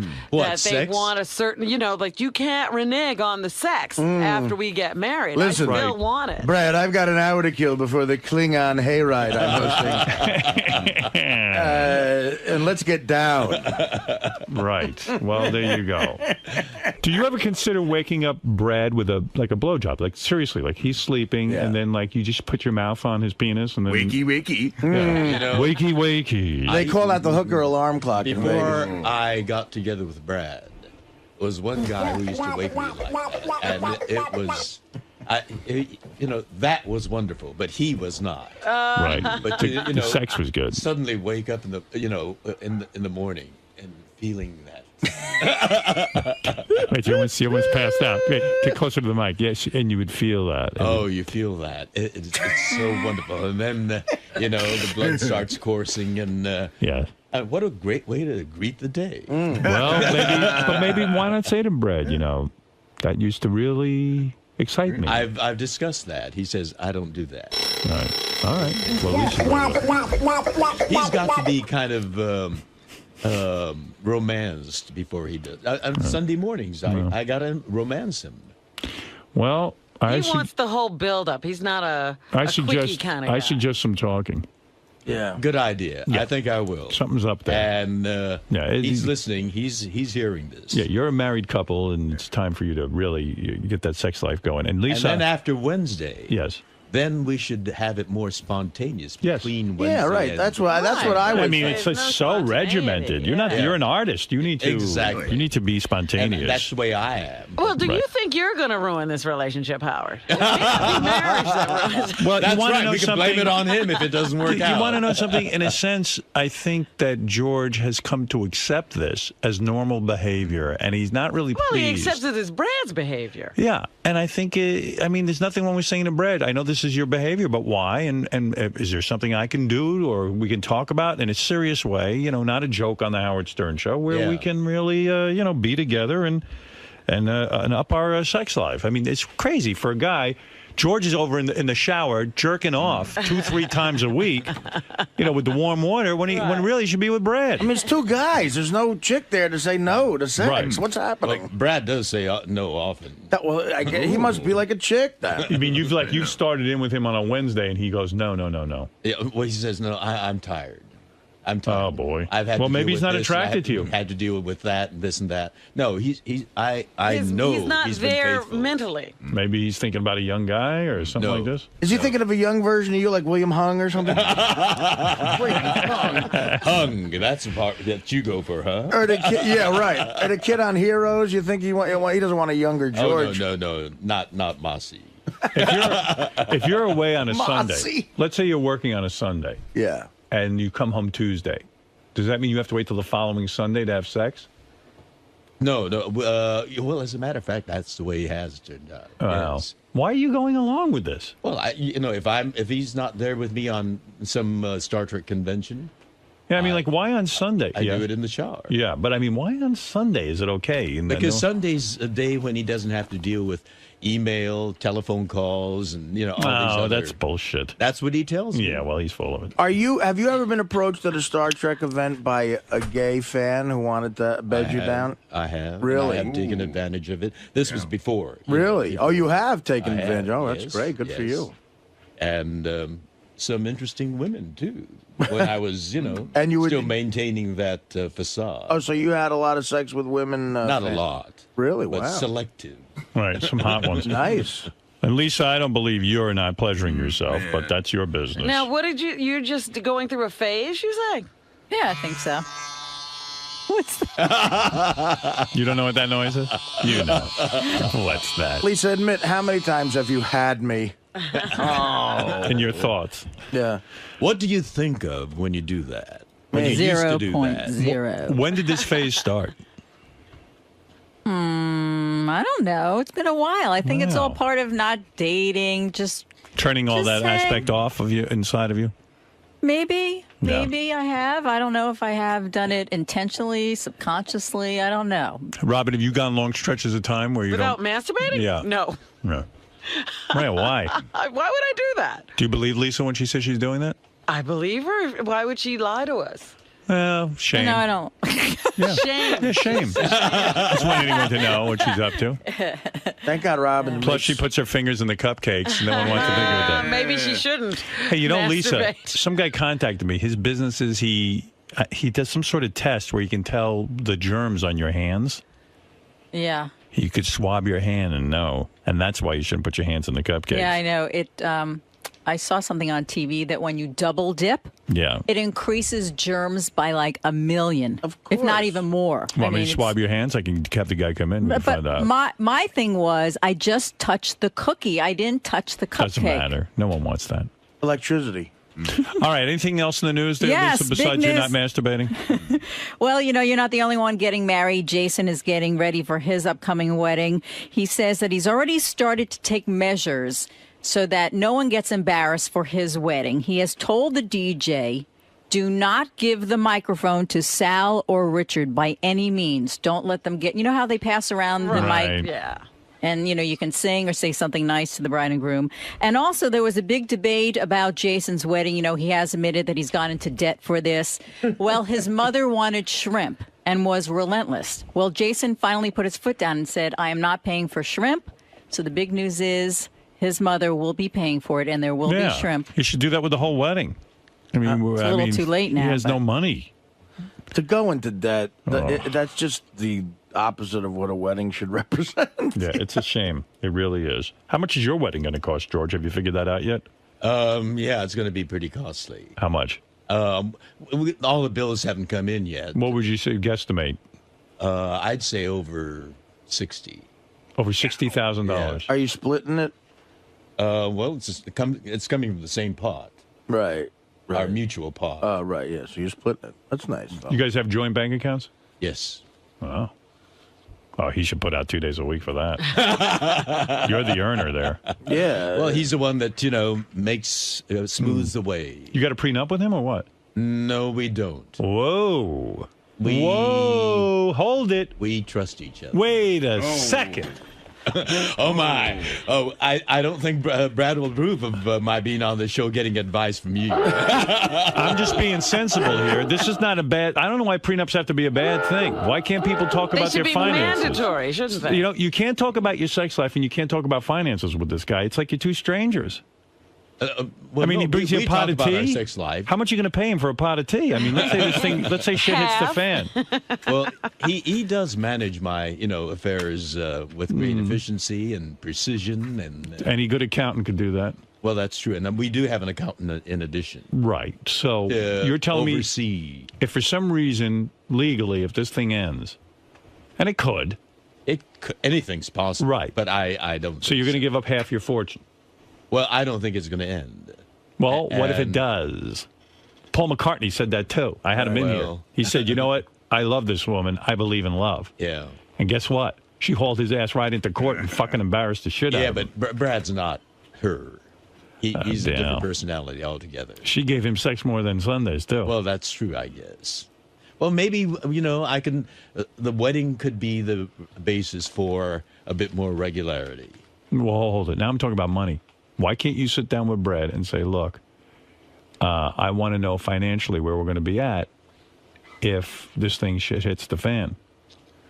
And I'm not comfortable giving you half of my money.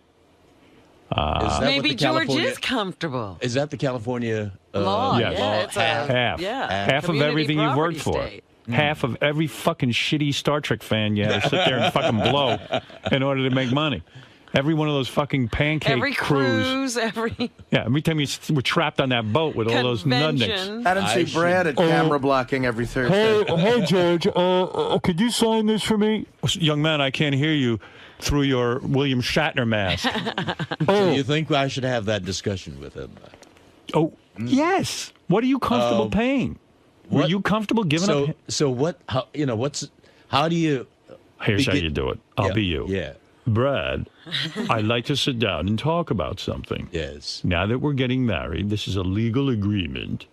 I want to work out a prenuptial agreement so that if anything should ever go wrong, not that I think it would, I understand what I'd have to pay you.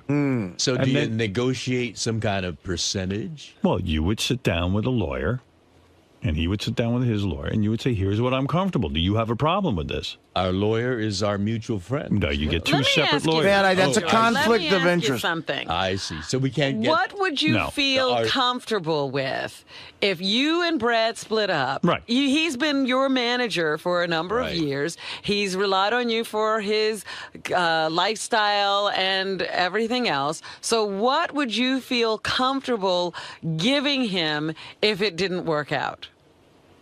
If it really didn't work out, and I don't think that's... Well, yeah, we know it's not. It's going to work. If it really didn't... But if it didn't? I love him enough to say I'll give him half. There you go. Wow. Then you don't need a prenup. I'll give him half. That's love. Well, you're not saying that with a lot of confidence. You were like, I'll give him half. You're testing me. You're not comfortable with half. Why don't you admit it? Why are you not admitting that? I could give him...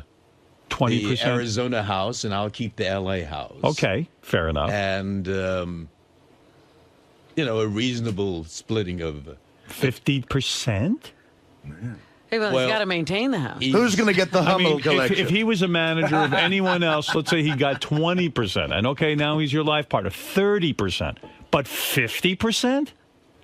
I mean, honestly. Howard's starting trouble. No, I'm not.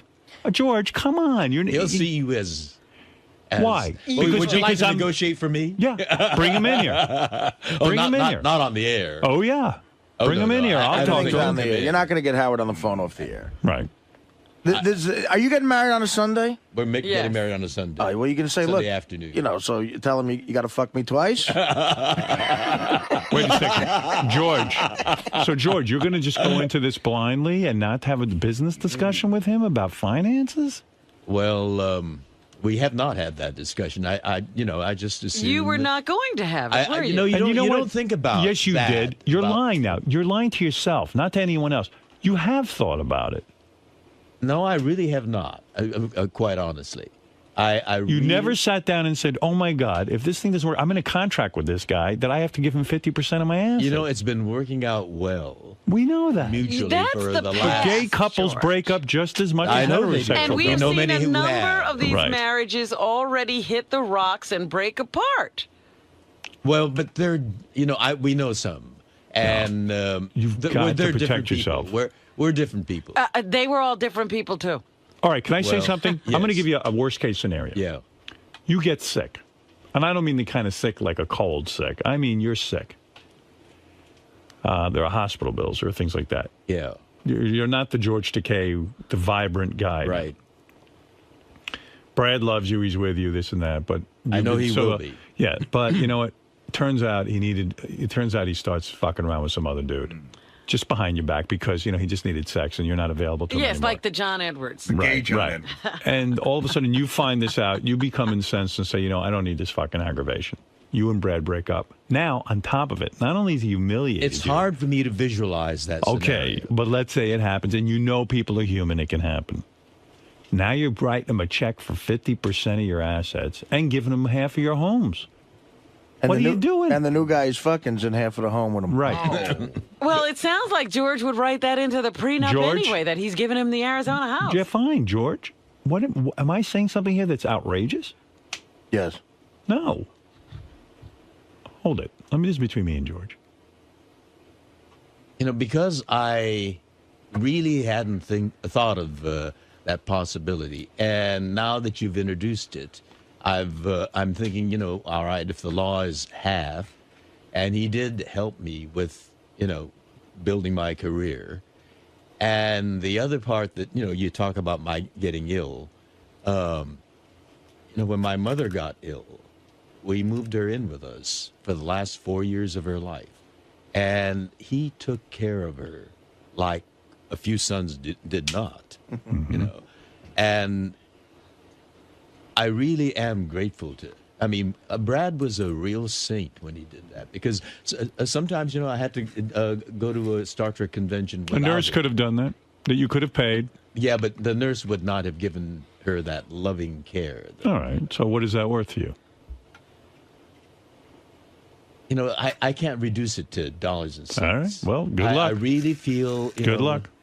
I'll tell you what it's worth. Now 30 that grand. you've introduced that subject, I really think maybe we should have that honest. Why not? That way there's no aggravation. George. Chances are it'll never happen. Chances are it'll never happen. But if you have that tucked away, at least it gives you security that you're not going to get fleeced. But George, you're acting as if this is a fairy tale. Well, they're fairies. Oh, stop it. And they like tail. He couldn't resist that crap. I know. But the point is, having the opportunity to get married is fraught with danger. It's not just a ceremony and a lovely party. It is a contract. You're entering into a contract. It is a contract. It is. You're right. Gene Roddenberry. That's true. There's no difference between Gene and Brad. Great difficulties. Listen, you've busted your balls, and I like Brad a lot, you know that. But in all fairness, you're the one doing the glad handing on the fucking Star Trek cruises, and that ain't no picnic. Nobody's lining up to get Brad's autograph. If we were off the air talking, and we started talking about some of those Star Trek fans, these are disturbed people. And the fact of the matter is, that, you've paid your dues, pal. Bless their hearts. That's right. You've paid your dues. You've been trapped on a boat with those people. You've paid your dues. You don't have to. Sitting there and sucking up. I will have that discussion. Yeah, good. I think that's fair. We just may have that discussion tonight. Good. And do it. And they may not be getting married tomorrow. If you're holding it back out of fear, then you... No, it's not fear. It's not fear. It's just, that... I think it was euphoria. Wait. Yeah. It's just what? And I trust him. I've trusted him, and the trust has been reciprocated all these years. And the thought of parting never entered my mind. And our relationship has been tested, as I say. Moving my mother into our house, and George, we don't know. We don't don't know in which ways it's going to be tested in the future.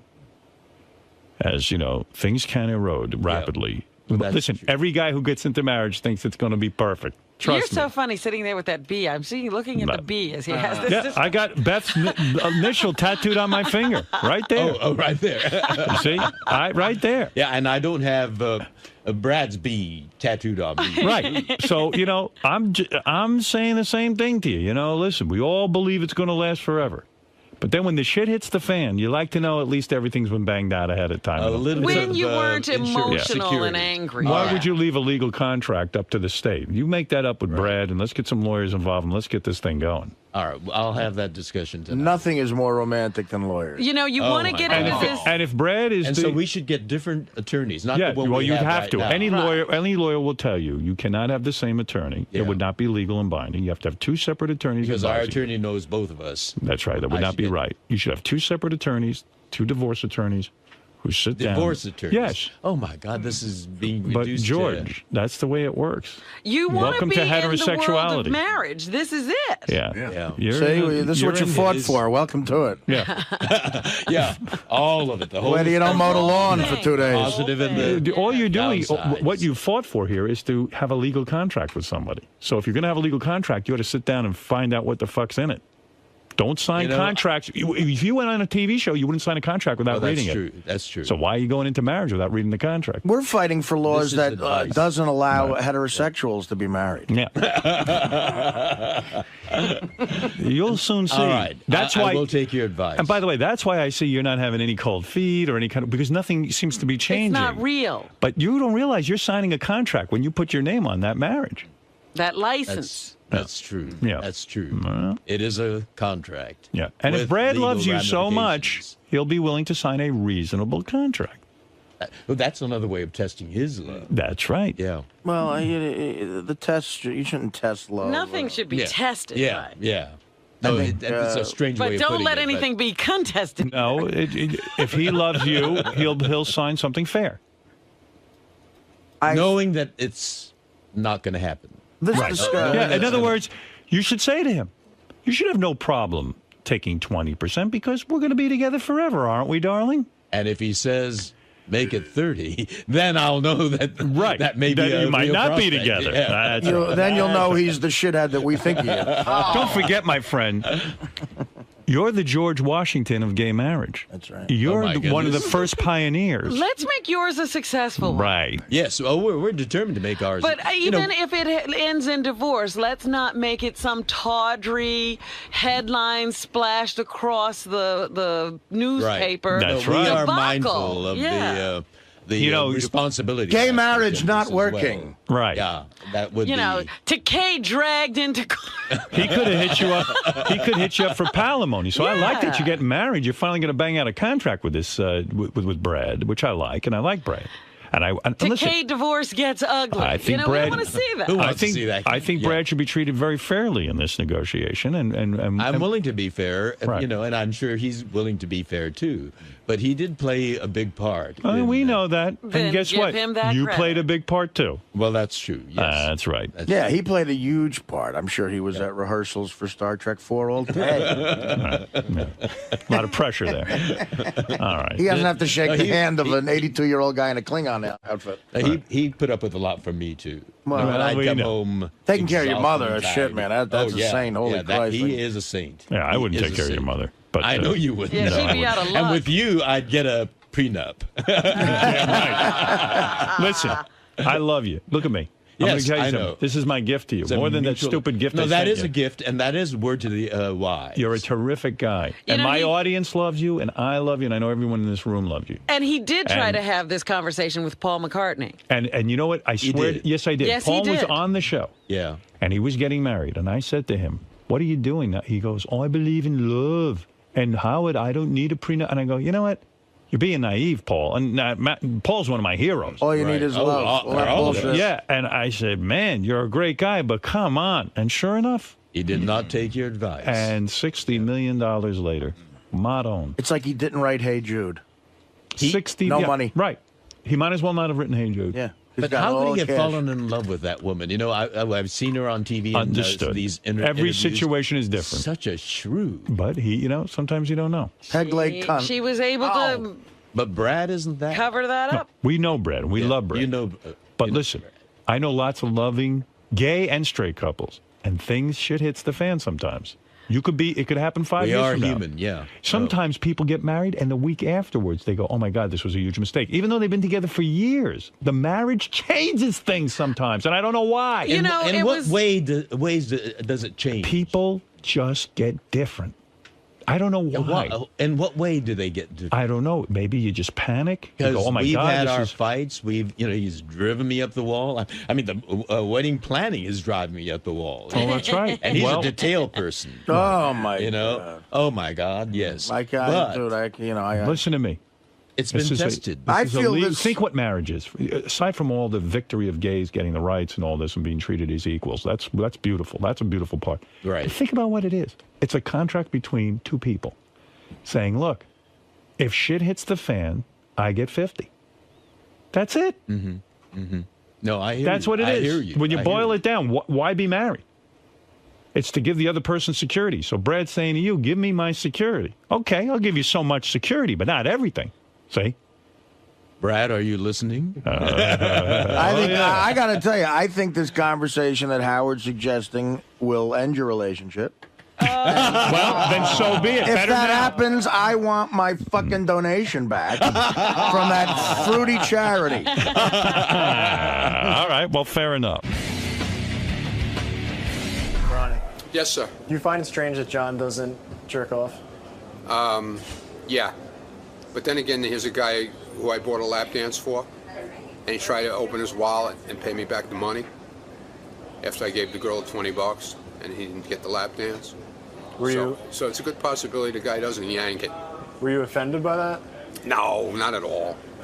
He was upset because I paid the girl $20, and, you stupid asshole. How often do you yank the pole?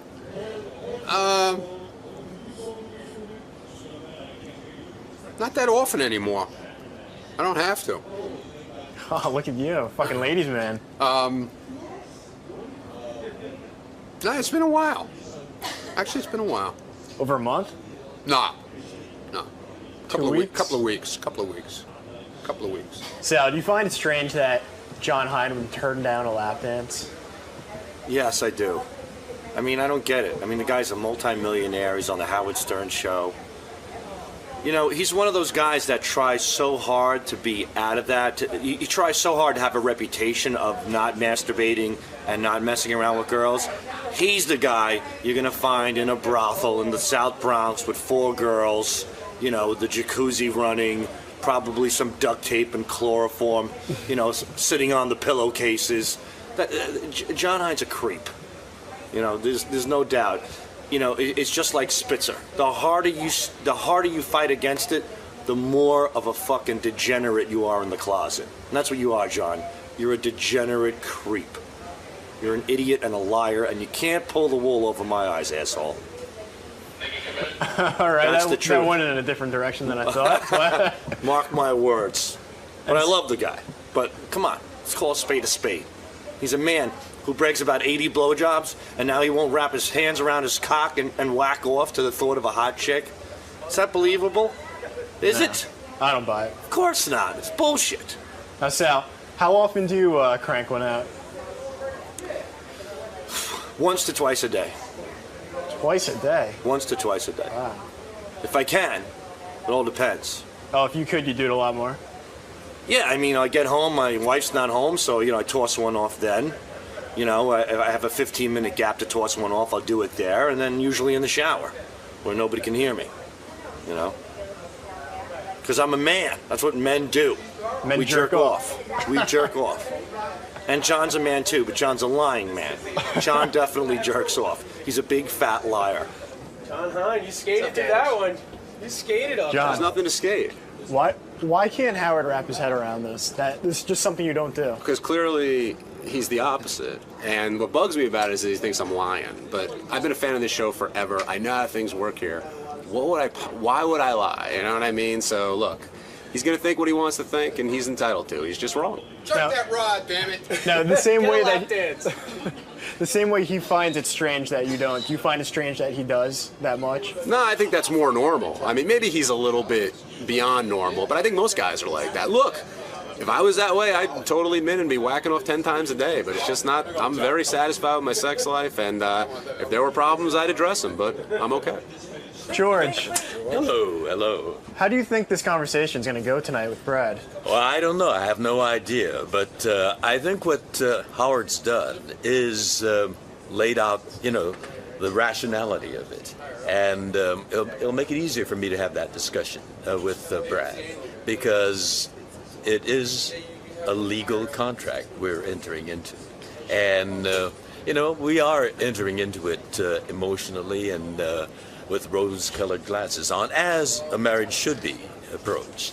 However, it is a legal document, a legal association, and that dollars and cents aspect, the possibility of, it not working out should be considered. So he's made a lot of sense, and I think Brad will, I hope, agree to have a rational discussion, knowing that it's not going to happen.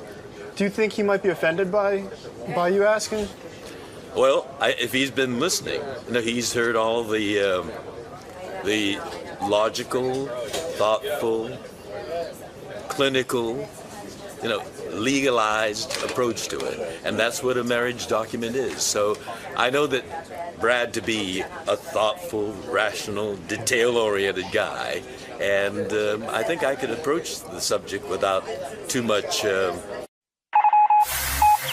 This is the best of the wrap-up show. A recap and behind-the-scenes look with John Hine and Gary Dell'Abate. The best of the wrap-up show begins now. So on Monday's wrap-up show, we were going to talk about Artie, but a girl came in, and you should watch this and learn how every woman should react to people on the show. Check it out.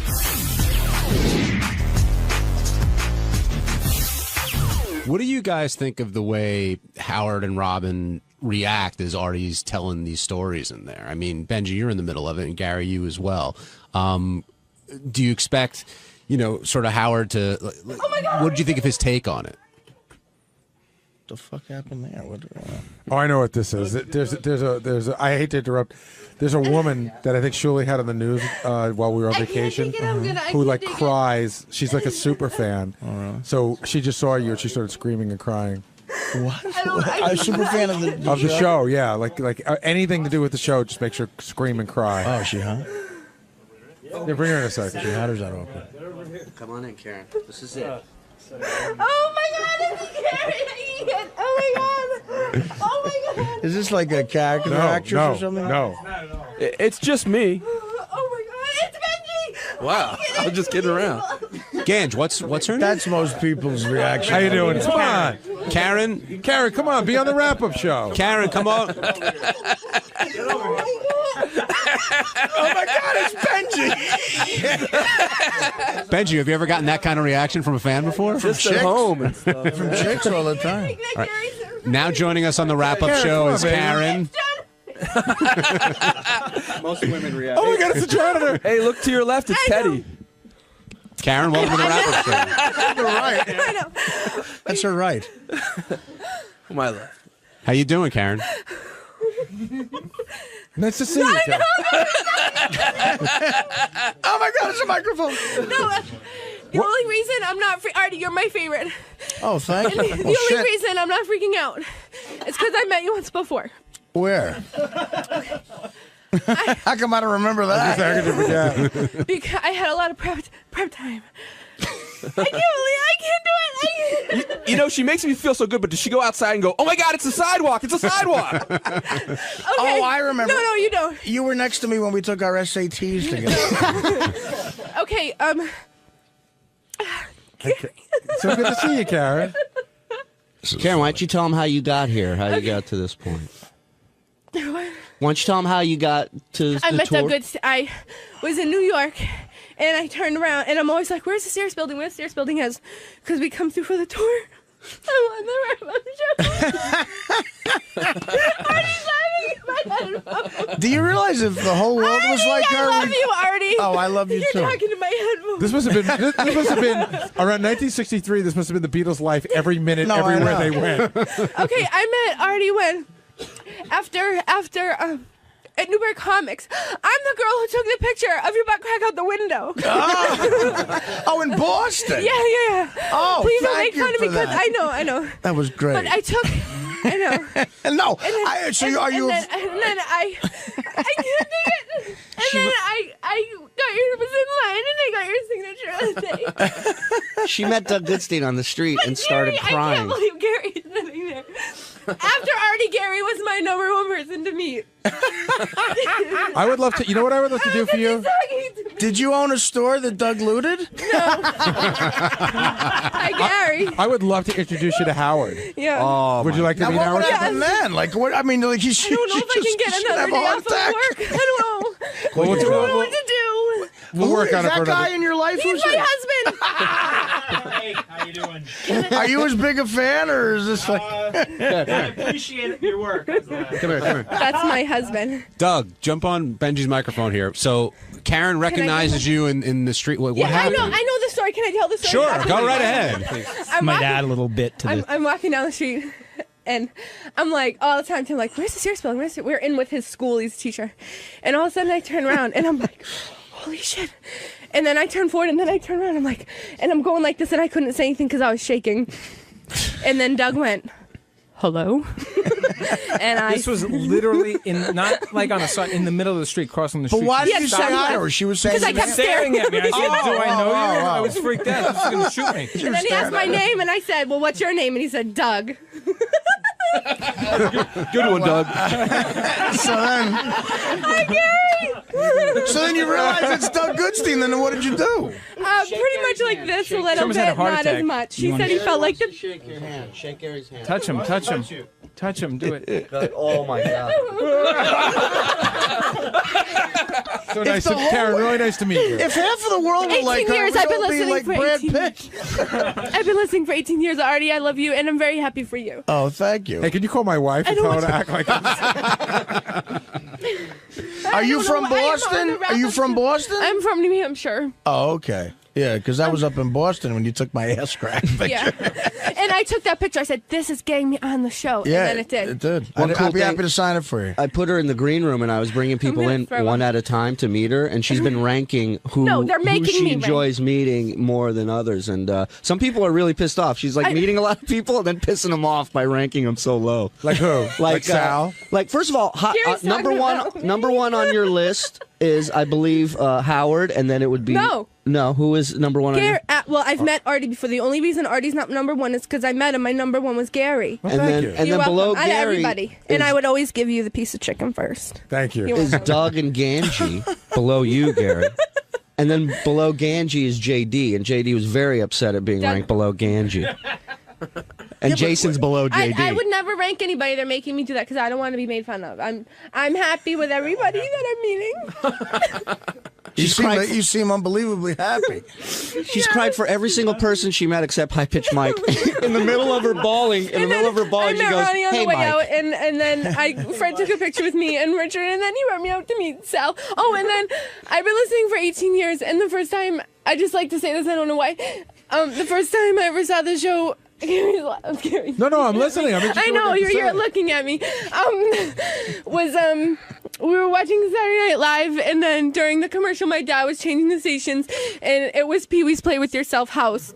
I remember that. And that was the very first time I ever saw Star, and that was 18 years ago. Is this the greatest moment in your life? This, I mean, I love my husband. That's good. So, like, getting married and meeting him encompassed into one. My #2 is I gave the eulogy at my grandmother's funeral, and this is a really close #3. Like, I want to put this at #2, but I feel like I Yeah, can't. you That was- shouldn't. Yeah. So it's your real number 2, Artie's but talking to me. you can't Everybody's really talking to me. You guys all see How long do you, talking to me? if she were here every day, how long do you think it would take till she was sick of us? No. I listen all day, every day. I don't. Did you see John Hine over there? I did see John Hine because then he was like on the wrap-up show when I started to come in, and I said, John Hine, And you yeah- saw me, right? Yeah, of course I did. Okay. And you're right next to And Teddy. he was talking to me. You're- I know Teddy. I know. I saw when you came in. I went, oh, this Teddy too. I think you showed me the picture that day too of the butt crack, and I told you to get rid of it. Well, I'll tell you, Teddy's he's working for me. I mean, come on, he had to do what he had to do. But that's great.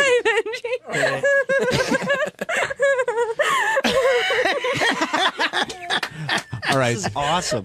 We can't just do this every day. Have somebody else come up and Well, Karen, it is very nice to meet you. Well, I really love you. Like, I don't mean I love you, but you know what I mean. I know Like, what you love mean. so You know what? You come by later. We'll show you the office and the. Have they shown you the studio yet? And then, I haven't shown her studio and yet. then, can I say another thing? And then I'll be done. Whatever you want. It's like I went through a really hard time. Remember when, like, before, and it was happened in January of '06. And it was like a year long. And I swear to God, there were two things that got me through that. One was the dog. And two was that you guys, or on the radio, I wasn't working and I got to listen to you all day. So instead of like being isolated, not talking, like I had you guys every day, like talking. But even without that, I just love you guys so much. Like everything. Like I just love the show. And I love everybody. I can't. You know, we could probably totally increase our subscription price. Can I touch you? I'm really happy for you. Thank you. You're welcome. I listened on the way here so I would know what was going on. Oh, thanks. I'm happy for you too. I'm completely unhappy for you. Well, you gotta do what you gotta do. No, this is fantastic. Thank you. We appreciate it. We do. We appreciate it. This never happens to us. Artie, I'm happy for you. Can I hug you too? Can I hug you too? That was so sweet of you. You made everyone feel so good. Thank you. You guys made everyone feel so good. Thank you. I'm sure Gary and John will take it. Benji, you're so funny. Thank you. It's been 18 Are you years. ready to really cry? Tim Sabian is standing right behind you. Will you take a picture with me? Tim, this is Karen. I can't take it. Hi, Karen. She's gonna freak out. Hi. You can't take me to Tim Sabian? No, just everybody's in the room. And I... Karen, can I have a hug? Oh, Jesus. Oh. Karen, if you need to vomit, go ahead. Holy shit. Oh my God, Scott! Oh my God! I can't take it. Sabian, offer her a show. You want a show? Okay. Scott, will you take a picture with me, please? No pictures, please. I'm a celebrity. We're here. We're stars. I know. Don't cry. Another present for you. Oh, thank you very much. Oh, where's Jason? Well, you know what? Here's what we're What going if to do. I cried on my tears? I feel dry. Don't worry about it. What we're going to do, I'm going to put you in this green room right here. I'm going to the green room. Yeah, and I'm going to bring Is it in. the green room? I'm going to bring in one at a time different God. people from the show, and we're going to see just who gets the biggest reaction from you. Come on in. Karen, are you ready? Who do you think's coming in? Oh, I can't take that. What? I don't know. Brian Phelan again. Hi, how are you? All right, now, are you ready, Karen? Really? Are you ready? Yeah. Karen, I want you to get in here. J.D. Harmeyer. Hi. I'm touching JD. Somebody is finally. J.D., what was that like for you? I don't know. Thank you. It's okay, Karen, I guess. what was that like for you? That was good. That was one. That was up there with. That was right below Ganji. Oh, see? Wow. Oh, JD just flipped you off. Oh, all right, we're I'm gonna go sorry. to number two. I shouldn't say that next time. No. Okay. Sit up there with Brian Phelan. Yeah. Karen, Yeah. are you ready to meet number two? What? I can't take it. Yeah. Karen, I want you to say hi Yeah. and smile and say cheese to Jason Kaplan. Hi, Jason. Good. Good to meet Hi. you. Oh, hey, hello. Like, I came in to think. Did you just touch me? Did you poke me? Okay, all right. Rock on. I can't believe any of this is real. Wow. Pinching. I can't believe this is real. Are you okay? Hey, this is John Hine, and on Tuesday's wrap-up show, we got a ton of calls from fans saying that they're not big fans of Artie, and that probably comes from the revelation he made yesterday about the heroin. I love Artie on the show. I really think he's incredible and an essential part of it. But some fans disagree, so of course on the wrap-up show, what else do we do but talk about it? Here it is. Mike in North Carolina, welcome to the wrap-up show. Hey, guys. Hey, Mike. Love the show, love the wrap-up show, but I'm telling you, I cannot take another fucking day of Artie. What do you mean? God, I'm so sick of his whining about his heroin addiction, okay? I mean, there's a lot of bad things going on in the world, man. You know, a lot more important things than Artie. But I don't think he's whining about it. We asked him about it, and he told us. We asked him about it. It's not like he came here yesterday and said, "Wah, I got to tell you my story." And but it's been like all fucking week, and I mean, it's like every day today I turn the radio on, first thing that comes up, Artie. You know, I love it, man. I love Sirius. I love everything about it, but just can't take no more Artie. Well, we give the audience what they want. I think that you would find yourself in the minority for not being Probably so, because I'm not a big fan of Artie. Right. I mean, let's put that up front right to begin with. But I guess I just think about what's going on in the world, and I mean, here he is whining about his addiction, and I mean, talking about his new house and all this shit. Man, the guy's got everything he could want. Why the hell has he got to do the damn drugs? Well, that's the enigma of being a drug addict. There's plenty of successful people who do it, and you say, why do they do it? And that's what you got to figure out. Yeah, well, I understand. I mean, I've got friends that's had problems in the past, too, but anyway, guys, that's all I wanted to say. I love the show, love Sirius, and you guys have a great day. Thanks, man. Thank you for your call, Mike. Kristen in Connecticut, you're on the wrap-up show. Hi, everybody. How are you? Good. Hi, Kristen. Good. I wanted to let you guys know I've been a fan for years. I started listening, I think, when I was in my mother's womb. I live in Connecticut, and we used to listen to you guys on WNBC. But I just wanted to let you guys know that the guy, Mike, who called and said he was tired of hearing about Artie, needs to, I don't know, go blow somebody, because Artie's part of the show, and I guess the show wouldn't be what it is without Artie. You know how everyone on the show has a certain piece of this puzzle, and I think all of you guys together is the best show on radio and in history. Well, thank you, and I agree. Artie's an important part of the show, and he's really, I would say, beloved by the audience. So when something happens that's big, it's got to be discussed. Ryan in Chicago, you're on the wrap-up show. Hey, how you doing? Hey, Ryan. Love the show. Just to weigh in on Artie a little bit, I was a big fan of Artie, and now I can't stand him. I think he speaks too much. And this goes all the way back to Dice Clay, when first started showing, like, Artie's true colors. But anyway, if somebody could tell me where I could get I Fucked Artie's Sister T-shirt, I'd appreciate it. You can't get them; they're not available. And what do you mean when you said it goes all the way back to Dice Clay? What do you mean by that? You mean the way he acted when he didn't get paid and that whole thing? Exactly. I don't know if he was just trying to make it fun for radio or good for radio or what, but the whole thing turned me off about him. And he does, like, at any time he can tell you what he does for somebody else, or throws his money around and make sure everybody knows it. I don't know, just turned me off over time. I did like him a lot. I can't stand him. Ryan, you're entitled to